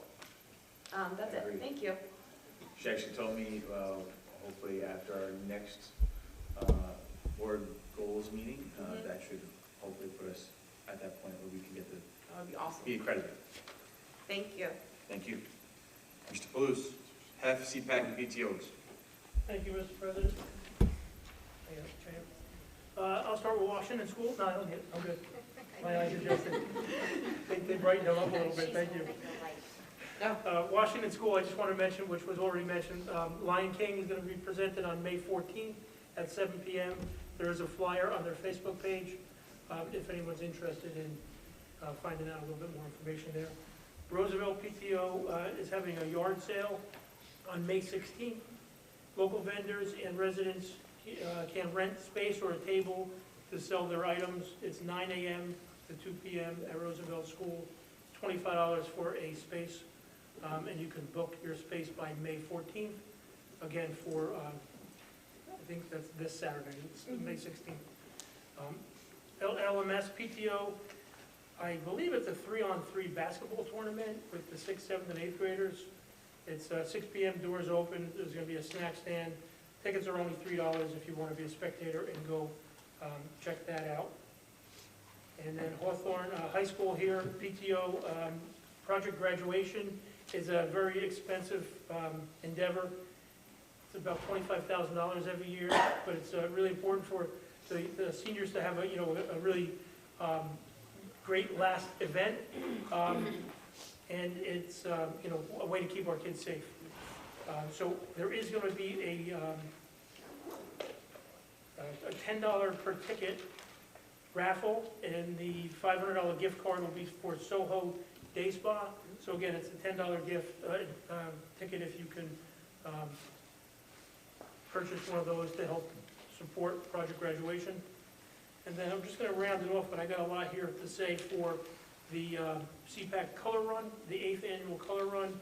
I want to start by thanking Mayor John Lane and the Hawthorne, the Borough of Hawthorne, Passaic County Sheriff's Department, Thomas, I got Adam, but that's not it. Donald, thank you. And Hawthorne Volunteer Ambulance Corps for volunteering, members of the Hawthorne NJ CPAC for putting on the event, the Hawthorne High School National Honor Society student volunteers, and also the Hawthorne Boy Scout Troop 85. We also want to recognize sponsors. There's different support levels. One supporter was Acura Reserva. Our bronze supporters, our own Alex and Olga Clavejo of Solgar Realty and Loan Depot. Also the doctor's office in Newland Park, Valley Hospital, Betty Ann Doran, Dorothy Leslie, Jeff Frankel Photography, DJ Frank, and Joe Osborne. And then our silver level was in Sierra Supermarkets, and our platinum level, thank you to the Hawthorne Police Department and the Passaic County Sheriff Department. The final figures for the color run are not in yet, but it's unofficial registration and walk-ins put the number of around 200 participants, which is probably one of the best years they've had in a very long time. So thank you for everyone who participated. A big congratulations also, to the color run. Again, it's the 8th annual 5K color run walk, which is hosted by the NJCPAC. I want to announce some of the winners in the men's division. First place, Aiden Downey. Second place, Jahir Ramos. Third place, Brian Emery. And in the women's division, first place, Danielle Soloway. Second place was Stephanie Donatello. Third place was Bailey Rosario. A competition was also held with each of the schools, and a $200, the school participating with the most staff was going to receive $200. The numbers came in at 2 from Roosevelt, 2 from Jefferson, 2 from the high school. Oh, no, I'm sorry. Let me start again here. Sorry about that. Roosevelt had 2 staff, Jefferson 2 staff, Hawthorne High School and the Bear Cave had 4 staff each. Lincoln had 7 staff, and Washington School had 7 staff. So there is a tie, and I think in lieu of a runoff, they are going to split $100 each. And again, congratulations for those who participated and to those 2 schools that are splitting. As always, CPAC wants to thank everyone in the community that supported this event. And I'd like to personally thank Dr. Almeda Hooper and Robin Crawford, who put in endless amount of time, not only running this event, but running CPAC over the many years. So, Thank you, Robin. Yeah. Thank you. And I think that concludes my report for tonight. Thank you. All right, buildings, grounds, and policy, Dr. Vega. Thank you, Mr. President. Buildings and grounds and policy met this month. Okay. Moving on, action items, curriculum instructions. Mrs. Scott. Thank you, Mr. President. Pursuant to the recommendation of the Superintendent of Schools, the Committee on Curriculum Instruction recommend the following resolutions: CI1 and CI2 on page 5, CI3 through CI7 on page 6, CI8 through CI14 on page 7, CI15 through CI24 on page 8, and CI25 and 26 on page 9. On behalf of the committee, I so move. Second. Seconded by Ms. Arentrout. Discussion. Roll call, please. Ms. Moulton-Philson? Yes. Mr. Palouse? Yes. Mrs. Spohn? Yes, but I recuse myself from CI3 to CI9. Dr. Vega? Yes. Mr. Carr? Yes. Mr. Clavijo? Yes. Ms. Arentraut? Yes. Mrs. Goff? Yes. Mr. Tataro? Yes. Moving on, Ms. Arentrout, personnel. Thank you, President Sarah. The following resolutions are pursuant to the recommendation of the Superintendent of Schools. P1 through P7 on page 9, P8 through P16 on page 10, P17 through P22 on page 11, P23 through P32 on page 12, P33 through P36 on page 13. On behalf of the committee, I so move. Second. Seconded by Mr. Carr. Discussion. I have a few comments. Again, best wishes to the retirees that are here on this agenda.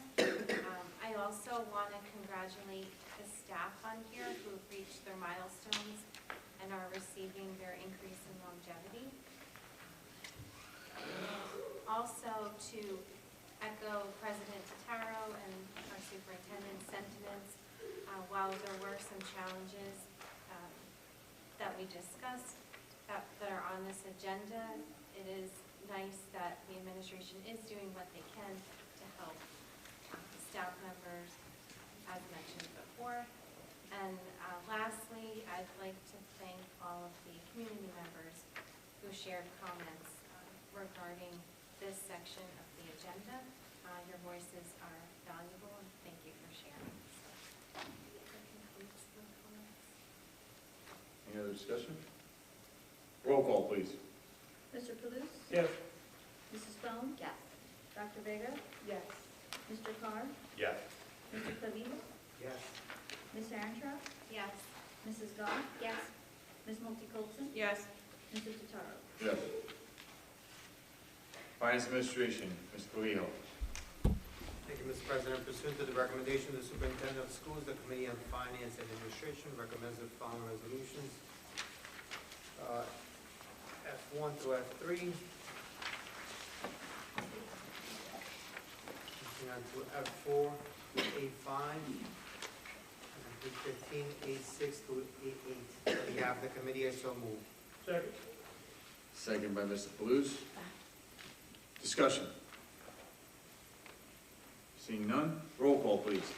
Mrs. Stone? Yes. Dr. Vega? Yes. Mr. Carr? Yes. Mr. Clavijo? Yes. Ms. Arentraut? Yes. Mrs. Goff? Yes. Ms. Multi-Colson? Yes. Mr. Palouse? Yes. Mr. Totaro? Yes. Moving on to claims, Ms. Wilkie-Colson. Yes, thank you, Mr. President. In accordance with NJAC 6A:23-2:11 BC 3 and C4 CL-1 approval of the May 2026 bill list. It is recommended that the board approve the bill list for the month of May 2026. Second. Second by Ms. Cleo. Discussion. Seeing none, roll call, please. Dr. Vega? Yes. Mr. Carr? Yes. Mr. Clavijo? Yes. Ms. Arentraut? Yes. Mrs. Goff? Yes. Ms. Multi-Colson? Yes. Mr. Palouse? Yes. Mrs. Stone? Yes. Mr. Totaro? Yes. Buildings and grounds, Dr. Vega. Thank you, Mr. President. Pursuant to the recommendation of the Superintendent of Schools, the Committee on Buildings and Grounds recommend the following resolution. BG1 on page 15 and BG2 on page 16. On behalf of the committee, I so move. Second. Seconded by Ms. Wilkie-Colson. Discussion. Mr. President? Yes. I'd like to once again thank the community and thank the administration and the staff just for seeking these opportunities to get payments in, to revenue schools to have very few ways of making money. And when we air conditioned this auditorium, the hope was that it would be somewhat of a moneymaker. And this evening there are two fee-based applications for this space. I sat in here last year for graduation for our own high school, and it was actually cold.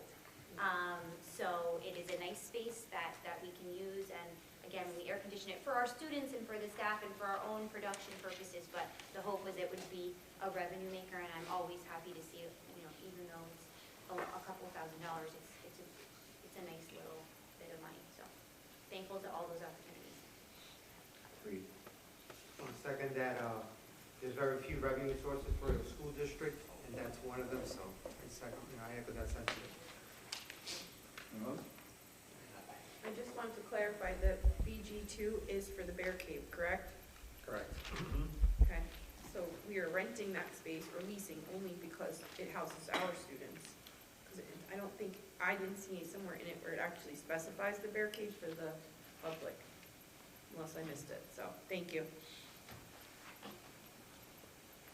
Roll call, please. Mr. Carr? Yes. Mr. Clavijo? Yes. Ms. Arentraut? Yes. Mrs. Goff? Yes. Ms. Multi-Colson? Yes. Mr. Palouse? Yes. Mrs. Stone? Yes. Dr. Vega? Yes. Mr. Totaro? Yes. This time, public be heard. Members of the public may ask questions or make comments on educational issues or school matters.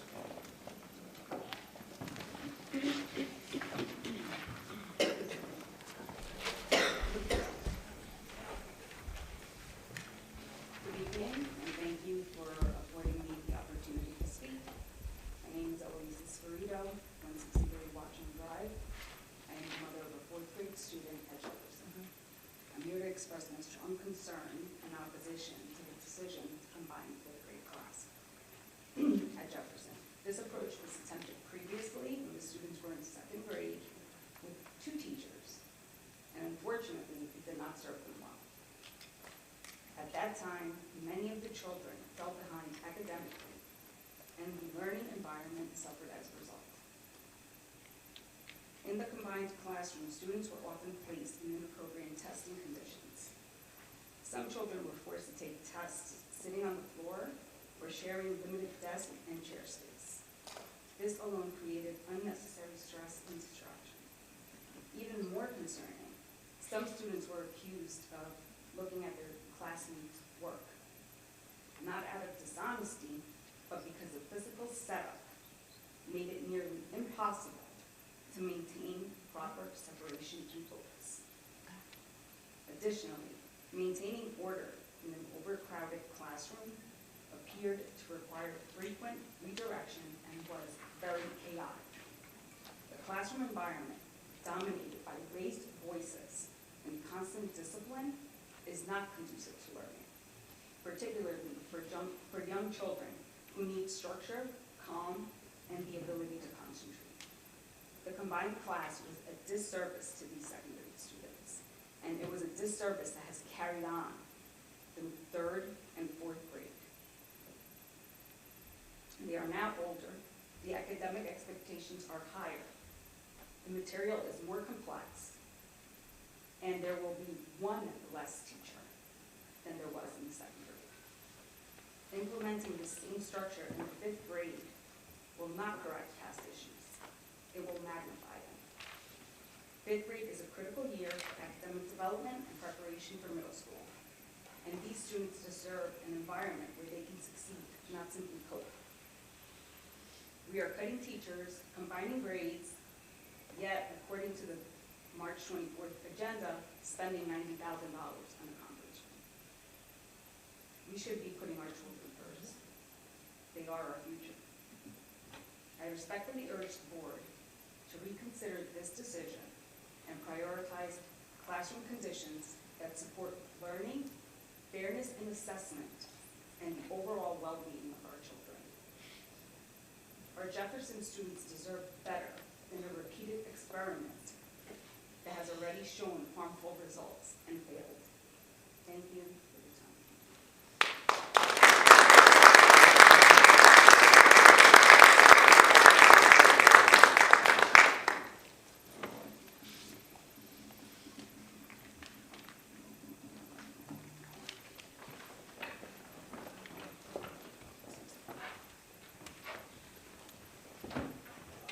Hi, Kiara Gary, represent Washington School. Just 2 things I wanted to touch on. I don't think that it was clear about this supplemental program that's going to be put in place for fourth grade band. So just wanted to know if there could be a little bit more of an explanation. We just heard that it was going to be a program, but there's no clarity as to what that's going to look like and how there won't be barriers for kids who cannot do that because they're already committed to things.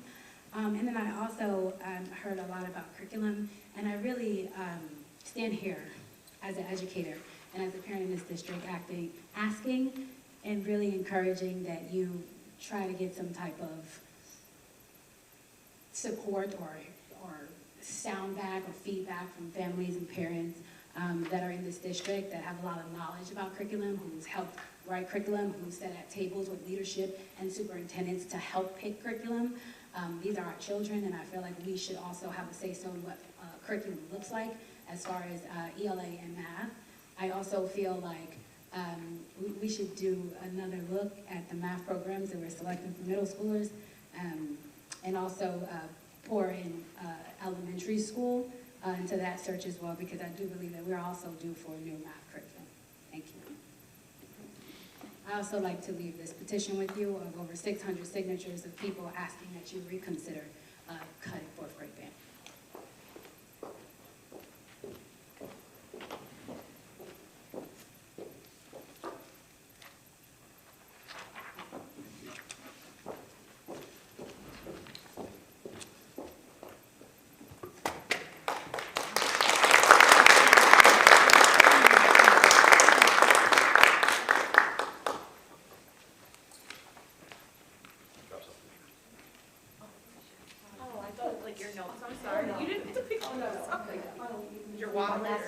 here.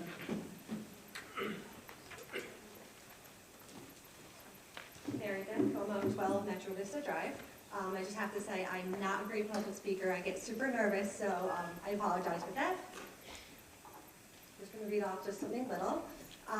Good evening, my name is Mary Beth Como, and my 2 children attend Jefferson School and are currently in 4th and 1st grades. On Monday, May 4th, you all received my email regarding my concern about the proposed plan to combine the 2 4th grade classes into one classroom with one teacher for the 26-27 school year. I understand that personnel matters cannot be addressed at this time publicly.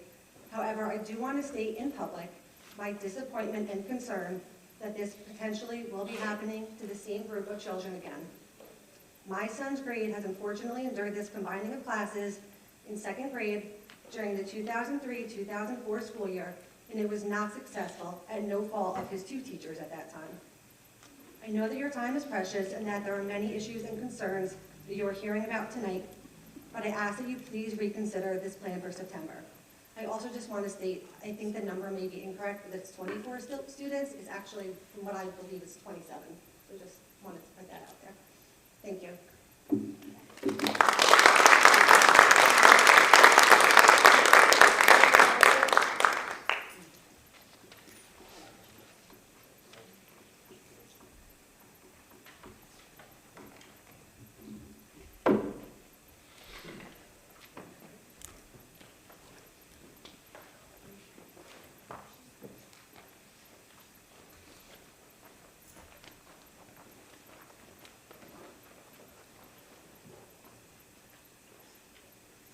Ashley Verdon, 95 Sherman Avenue. I grew up here going to Jefferson Elementary, Lincoln Middle School, and Hawthorne High School. My husband went to Roosevelt, Lincoln Middle School, and Hawthorne High School. We've seen a lot of ebb and flows over the years. I remember being a kid and the budget not passing again, busing getting cut, having art on a cart, and I just remember our parents fighting very hard and coming to all these meetings, even when discussions had already been had, decisions were already made. I currently have a 1st grader at Jefferson and an incoming kindergartner next year. And while some of these things don't currently affect my child directly yet, it will have a bigger effect on you when you have a child who is directly impacted by something that is either being cut or classes being combined for your grade. It was so wonderful not only to hear from the parents, but also the board, that I am sure a lot of thought and effort and number crunching went into all these decisions. It is not an easy decision to make, and every cut was probably very difficult. However, as people have mentioned, we have a bunch of parents in this room who probably are a wealth of knowledge, wealth of resources, and I know sometimes having too many cooks in the kitchen is a little difficult, and there's a reason why we have officials to make these decisions. But I would strongly urge there to be some more opportunities for parents in the community to be involved in being able to work on these decisions earlier before it gets to this point. There's a lot of trouble, not only in our district, in so many districts, because healthcare is just, it is an impossible situation. I have colleagues, my husband's a high school teacher and coach in another district. This is not just for us. I have colleagues in another district, elementary school is completely closing. Full sports programs are being completely cut. But I do often hear in situations like this, when your particular situation is not as bad, that, you know, these are just small issues, that you should see what it's like in other districts. And I just want to urge the board and families that by making these what seem like small little changes, we start to accept this as what the standard is, and the bar gets set a little bit lower. Right now, it might be one grade of band. It might be one class getting combined of only 27 students. But over time, this sets the standard and the culture for what we accept as acceptable for our students. And I just hope that as we already know, that next year the healthcare situation is only going to get worse. Yep. That it might be another thing next year. It might be another teacher.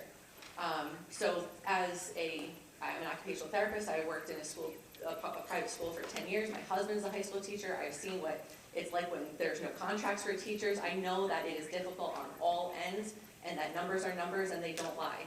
However, we have such a willing and knowledgeable community that I think if we can maybe pull together some groups that we can come up with some brainstorming, that people are very much up for the opportunity to have that time to share their thoughts, to come up with not just an alternative, but maybe a solution that helps meet the numbers standard and the standard for our children, which I think we should set very, very high. Again, being here since I was a little kid, I've seen ebb and flows. I know this is going to happen. But again, we had people fighting very, very hard for us. We had people on TV, saying, save the music. Right now, there might not be a lot of that, and it's up to us to do that. And even if this room is not filled here, there are a lot of parents who care very, very deeply, but we have a lot of commitments.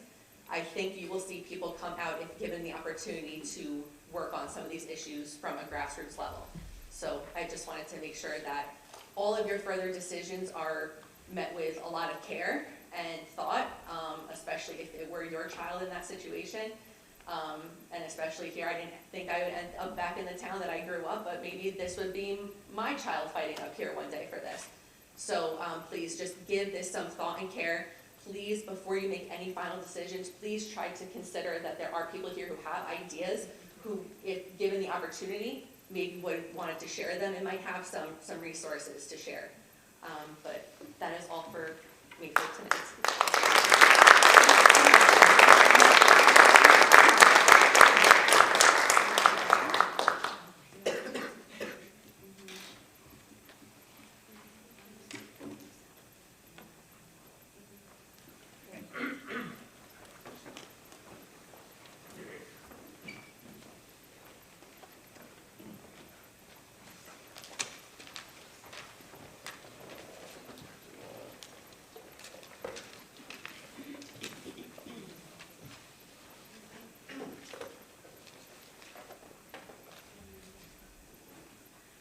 I'm Tova Margarucci, 11 Tony Terrace. I have a few questions. The first being the online language learning. Does that come with any sort of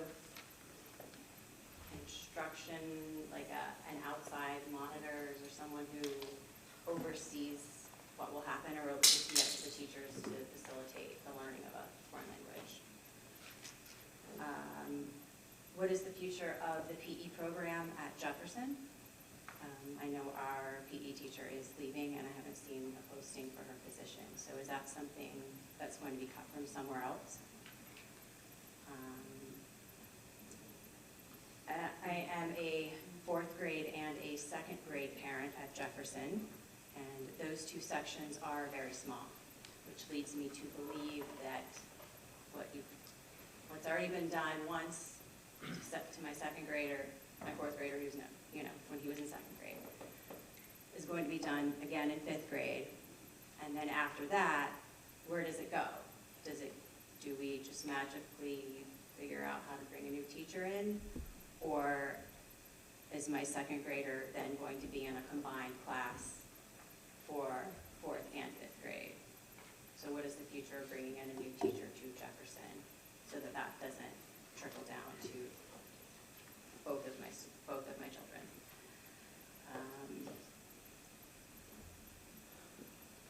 Since we are comparing class sizes to Washington and Roosevelt, do Washington and Roosevelt change classes in 5th grade? That is something that's currently being done. Yes. And so how will our students be able to compete, not only educationally, but just functionally? If this is an important item, important thing for them to get used to changing classes, how is Jefferson going to be able to compete on that level?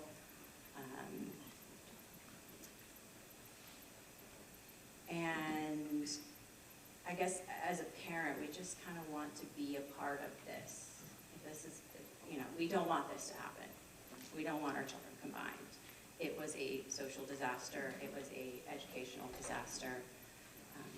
I have heard that our test scores don't show that, but I can assure you that my child now has an IEP, and I paid for private tutoring. So his test scores reflect that in 3rd grade, not what went on in 2nd grade. Are we going to be, as parents, or is there going to be some sort of discussion, some sort of how do we find out what this is going to look like to the detail? Like, what is our day-to-day for our children going to be like? We'd like to hear the plans as parents, you know, just, it's out there, having to hear about it and talk about it and be concerned and be panicked over this because it was such a disaster last time, has really been unnerving to a majority of us, I'd say all of us. And I guess just what is the whole future of Jefferson? Can it sustain if its numbers are going to ebb and flow like this? Because there's no reason why my two children were somehow torn into small sections. If that happens again, what would be the future of Jefferson School? Thank you.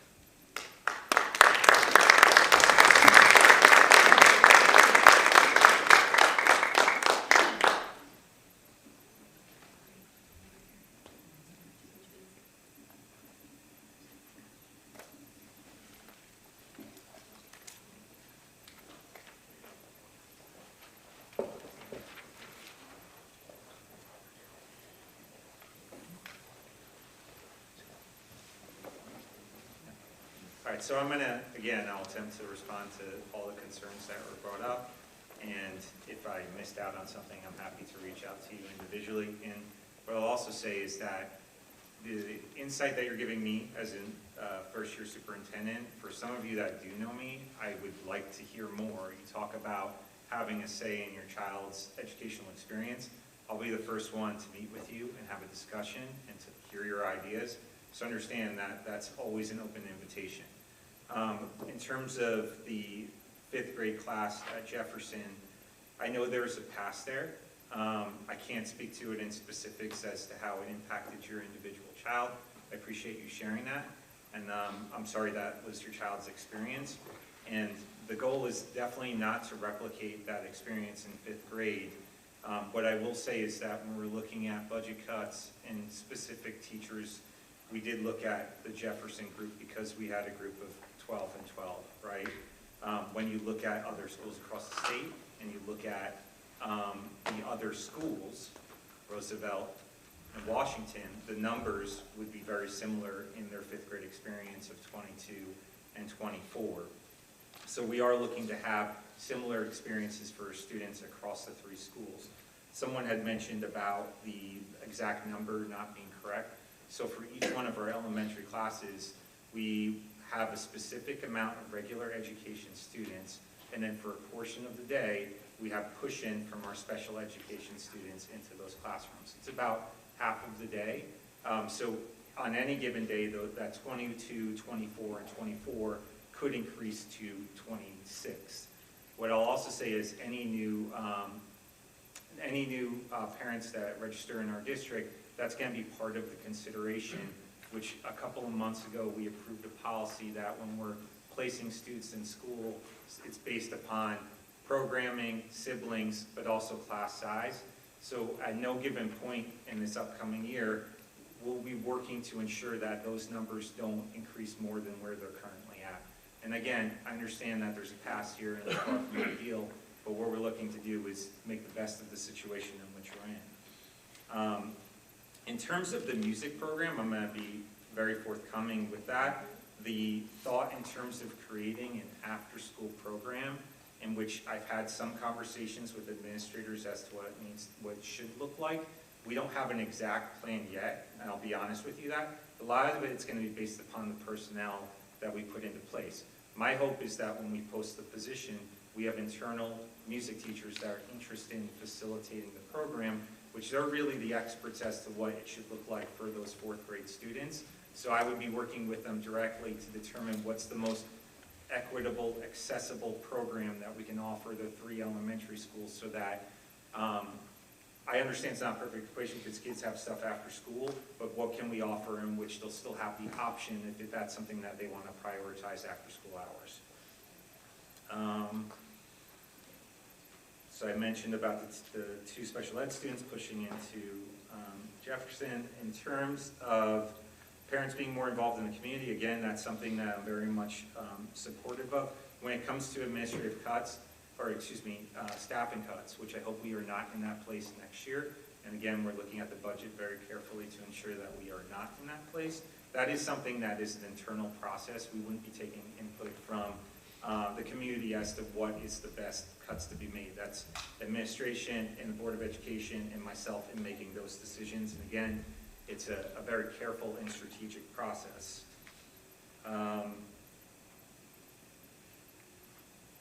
You mentioned about like the bar being set low, right? I can promise you when I'm in this position, and my experience in terms of being in other districts is that the bar will continue to be raised to a higher level. Because I do see the opportunity that exists in this district. I recognize the level of support that we receive from parents, the outstanding Board of Education that we have, the amazing administrators and teachers. So regardless, you're seeing cuts and you're getting worried about what that means for your individual student. We are working on the back end, and some of you are saying, what's that going to look like? I'm telling you, we're working on it right now to make sure there's no hiccups because of these cuts. My goal, while I'm superintendent here and working with my team that share the same ideals as me, is that we are always raising it to a higher bar, whether you're a student special education, whether they're an AP student, or whether they're a regular education student. And there's nothing, that is a must for me while I'm here. And I'm telling you that that's something that your administrators and teachers will also be supporting along the way. And I know that's a lot of language, and I think the proof is in the pudding. My hope is that going into next year, you'll see the level of instruction that's going in your child's classroom is really above and beyond.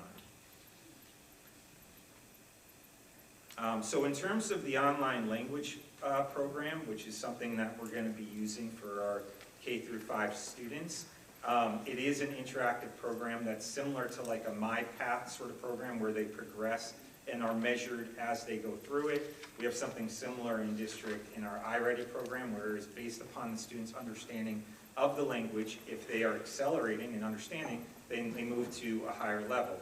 It's really a self-paced program. That being said, the teachers in the classroom have already started piloting it, and we're offering additional training to the teachers so that they can monitor the students' progress as they go through the program.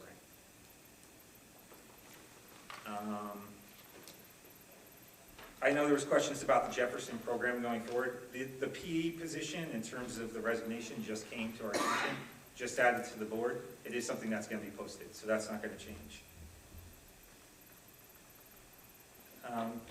Test scores, always something that we're going to work towards. And the whole future of Jefferson, like when I look at where our elementary schools are, and I think a lot of you are elementary parents here tonight, I think our elementary schools are in a really good place, and they're only in a place in which you're heading in the right direction. And again, I understand cuts sometimes get in the way of that, but as a collective group, it wasn't my sole decision to make any of these cuts. I think you understand that. When working with the administration, we said, how can we be strategic in a manner that's not going to disrupt the instruction that's going on in the classroom? And so the understanding is that regardless that we have this in front of us, we're going to continue to work to provide a high level of instruction to your students. And if you're not experiencing that or you have concerns, then you reach out to your building administrators or myself, and we'll work with you to ensure that your child is receiving the support that they need. I just want to touch on one more thing, maybe you could expand upon it. For those that don't know, and I'll defer to Matt to speak to this a little bit more, the process in which it takes, in which the time in which we are given to create the budget. Because I know that there is a sense of community effort on how we can collaborate, and surely we would genuinely appreciate that. And I just want to make sure we're clear, because well, if you don't know, there is actually a limited window, not governed by us, but by the state, in which we actually have to provide that back. It is truly unfortunate, because I assure you, and I think I could speak for behalf of the whole entire board, that if that time was allowable to all of us to expand upon a more community-based effort, that we can include that, we would surely do that. It is, I believe, about a 2-week window. I think last year was less than that. Right. 12 days. 2 weeks, so just imagine this, 2 weeks that we have to drum up, essentially coming up with how to effectively manage the district with these rising costs, these rising transportation costs, and then fit that into this equation to still try and give our children, and by the way, most of us up here are parents first, okay?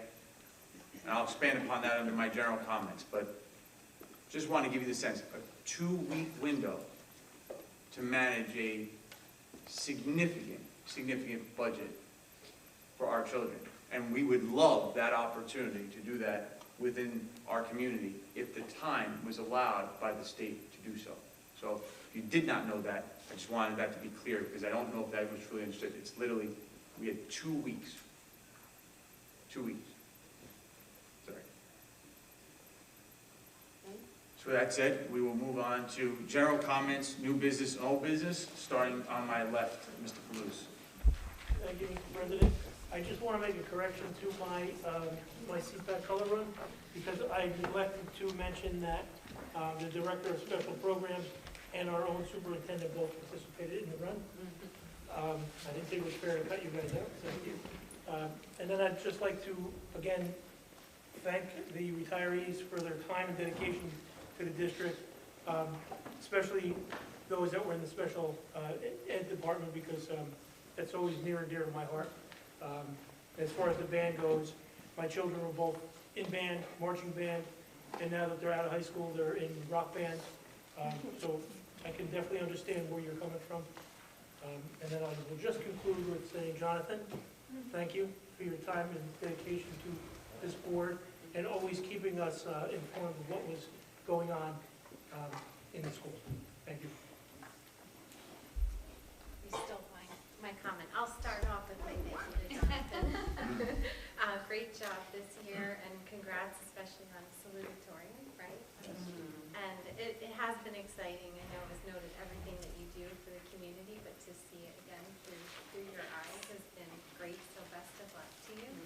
A few more comments. I wanted to mention the Hawthorne Chamber of Commerce. It was approved during the Buildings and Grounds on the agenda on June 20th at the high school field.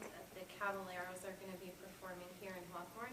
They perform all over the country and the world, and it'll be great to see them in our town. And last but not least, I wanted to thank everyone up here for their kindness to me during the last few months when I was out on disability. I'm grateful and proud to be part of this team, so thank you all for. I missed you. Yeah, I missed you too. I know it's been a tough few months, but thanks again. And one last comment to Zoe Feehan. I apologize for not being able to be here last month for youth night, but she did a great job, so I just wanted to give a shout out to her. That's it. Thank you. Mrs. Up. Thank you, Mr. President. I wanted to comment on the performing arts exhibition that I attended on Friday. It was an absolute breath of fresh air. There were about 36 different performances by our students.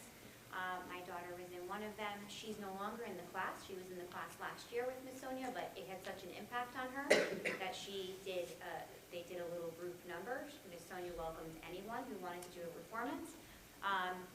I did share with the board, not my own daughter's performance, but one of the other performances that I was just so touched by some of our students. It really was wonderful. I also want to bring to the attention of the community and to the board members that you'll see the 8 graduating seniors who also received varsity letters. This is the second year that the Performing Arts gave out varsity letters. Miss Sonia really was the driving force in that.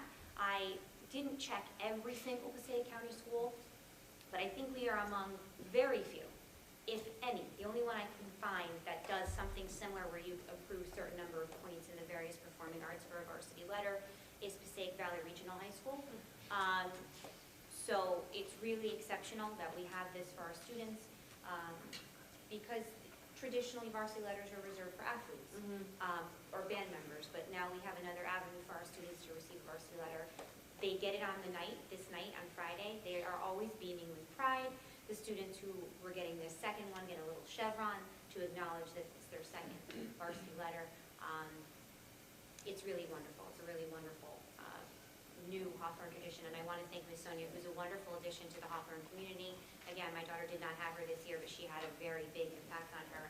She lets children be who they are. She helps them find their way there. So very appreciative to all of the teachers here, but just wanted to highlight that.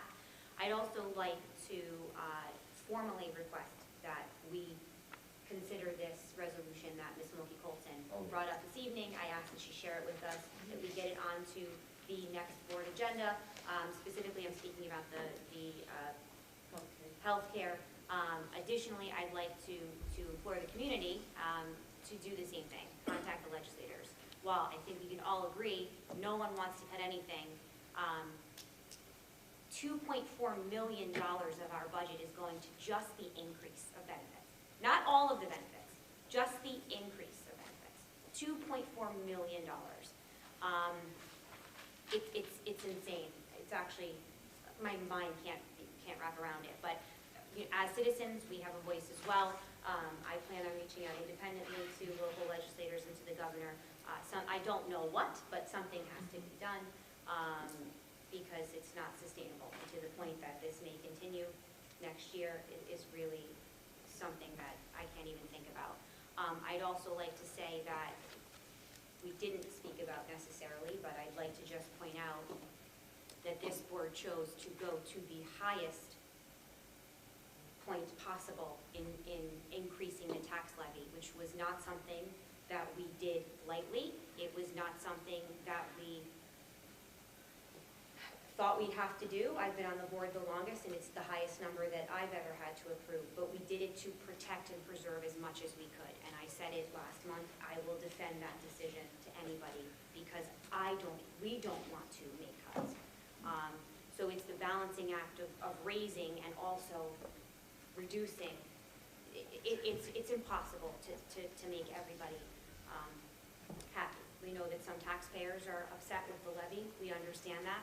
We are taxpayers, all of us up here. But we did it, we literally went to the highest number we could. And that's not something that we take lightly. But in any event, as a parent, I'm grateful to the people that sit up here for every decision that is made. I know it is not taken lightly. But again, we do the best that we can. We're just regular people who are also parents. Thank you. Thank you. Just one close. Abby stole some of my thunder. Sorry. I agree. To go to the highest tax levy and still have to make cuts that affect our parents and our kids is not anyone's ideal situation. I also have children in district. I grew up in district. I was in the band through high school. I get it.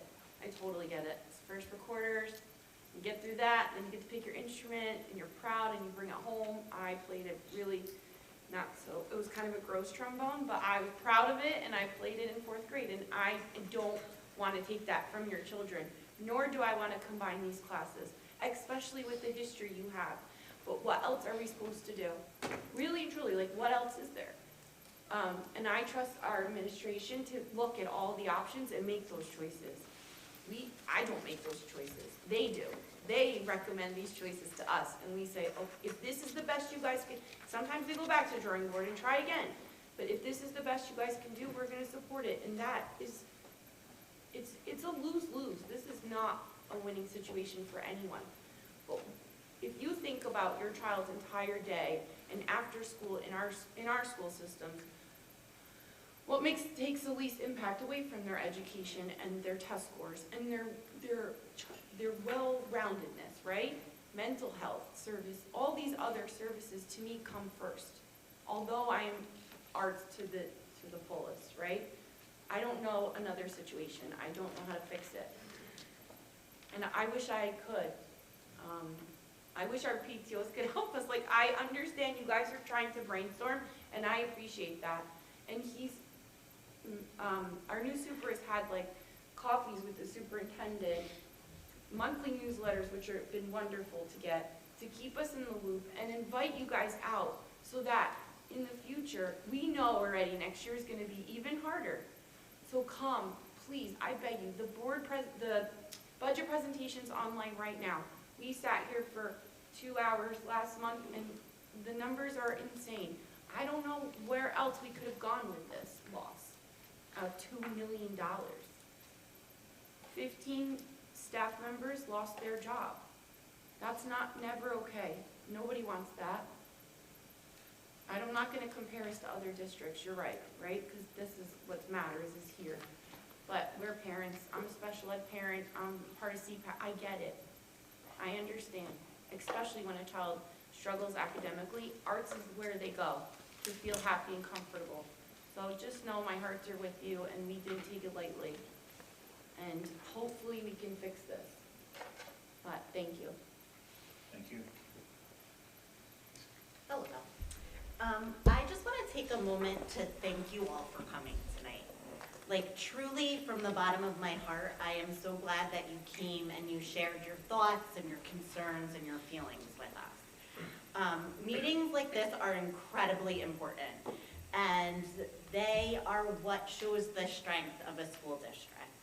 And even though there's different perspectives and different opinions, I want you to know that your willingness to show up tonight, to listen, to ask questions, to get more information and context, it just shows how much we all deeply care about our students, our schools, and the future of our community.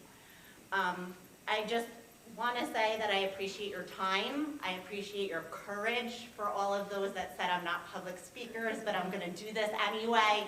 I really, truly want you to know that tonight your voice was heard and that it was important what you did tonight, and I thank you. Dr. Vega. Thank you, Mr. President. First and foremost, I want to say congratulations to Jonathan. Thank you so much for spending all of these hours, late nights with us and talking about what's very, very important to us all, which is our district. And I'm very, very proud to know that you will be going out into the world representing Hawthorne. So thank you and congratulations. I know that our fellow board, this entire meeting has been about the budget and about what's going on in our district. And as Lisa said, I want to thank you all for coming out and talking to us. And we hear you. We do. I know that doesn't mean a lot right now because of the position that we're in, but we do hear you. Most of us are parents. I myself have a 5th grader who's going into Lincoln Middle School next year, and I have a 3-year-old now who will be going into kindergarten, and I have a 2-month-old that will be going into this district as well when the time comes. So all of these decisions do affect me. It affects my family, it affects my children as well. It's been said a million times, we don't make these decisions lightly, and we don't make them selfishly. We don't make them what best serves us and what best serves an individual person. It's what serves our community and our district as a whole. With that being said, please, please, please continue to show up.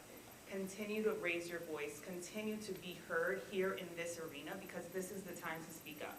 We all want to be a part of the decision-making process, and this is where it can start. We have our public be heard, our open mic, where you can come up and talk and speak about your concerns, and you have the people who need to hear it in front of you here. So I do implore you to come and speak and tell us what your concerns are and how we can make it better. Because at the end of the day, we want more cooks in this kitchen. That's the only way that we're going to make this district a better place for not only our students now, but our students in the future. So, thank you. Thank you. Tough. It is tough. First, Jonathan, thank you so much for being a great student advocate for this year, and I'm sure you got quite the civics lesson today. My mother told me that I was given 2 ears and 1 mouth for a reason. I just want to let everybody know, thank you for coming this evening, and I can speak on behalf of the board saying that we were listening, and it was very impactful what you had to say this evening. I thank you for that. Thank you. Just like my fellow board members have, thank you for coming out. I want to thank you for coming out. I want to thank you for having the guts to go and get in front of that microphone. That is not the easiest thing to do. I do want to encourage you to continue to come out. You know, we've had 2 budget meetings already, and we were here, presenting to an empty auditorium. And like Mr. Totaro, President, explained, these decisions get made far in advance because that's the time that the state allows. They basically give you 2 weeks to, they let you know, they surprise you with how much state aid you're gonna have, and they give you a 2-week turnaround as to be able to make that decision. So I would encourage you to continue to come out throughout the year. If there's something that's important to you, get in front of that mic and just state, advocate for what it is that is important to you. But at the same token, the advocation that you're doing and the passion that you brought here tonight, I want to encourage you to take that to a higher level. We are just administrators of stewards of what's been handed down to us. It's been said over and over and over again, and one of the parents mentioned it, numbers do not lie.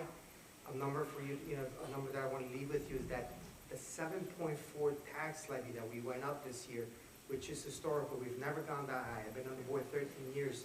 The highest we've gone up ever was 4.9 last year. This year we're up to 7.4.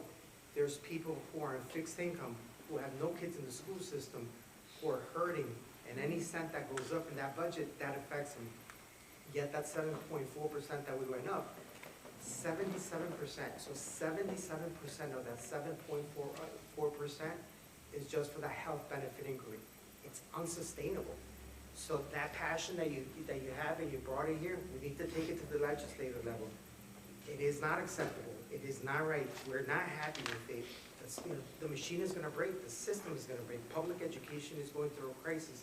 We definitely need to, I think Paul Durr mentioned it, Mikey Sherrill, our legislators at the federal level, we can't fix it. We just get given that number, the health insurance benefit number. So that needs to be fixed. So I want to encourage you to continue to come out, advocate at a higher level. It needs to be done.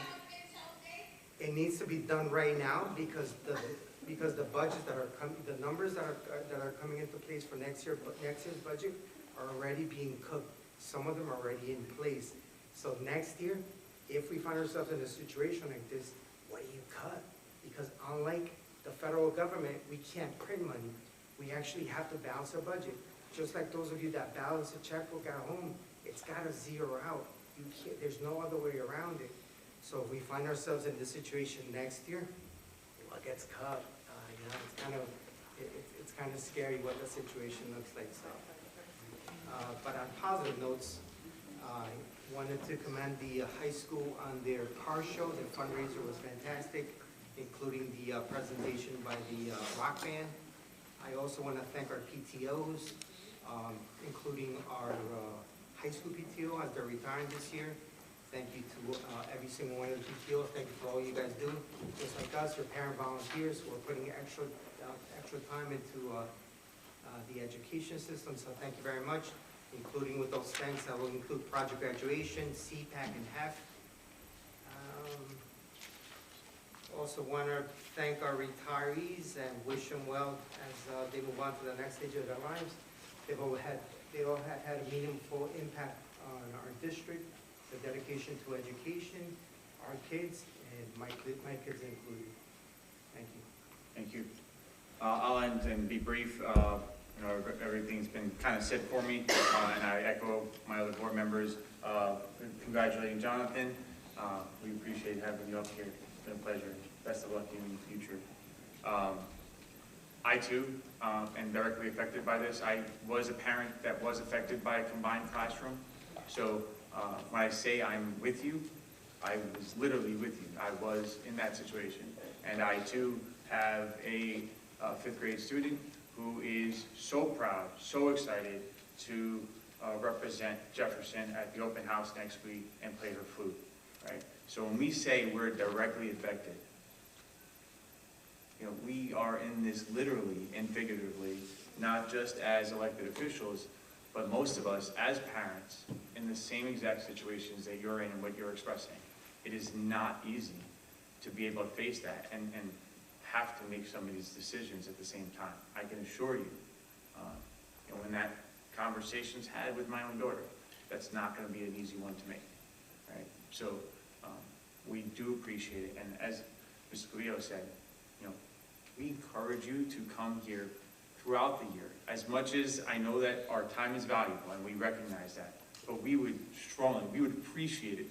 You cannot understand, sometimes it's literally just us. We would love to have you here and express that. I know it saddens me because we really would appreciate to hear the public opinion, right? What parents have to say, because it doesn't have to be when a monumental issue occurs, but kind of along the way, right? If something comes up, get to that mic, express it.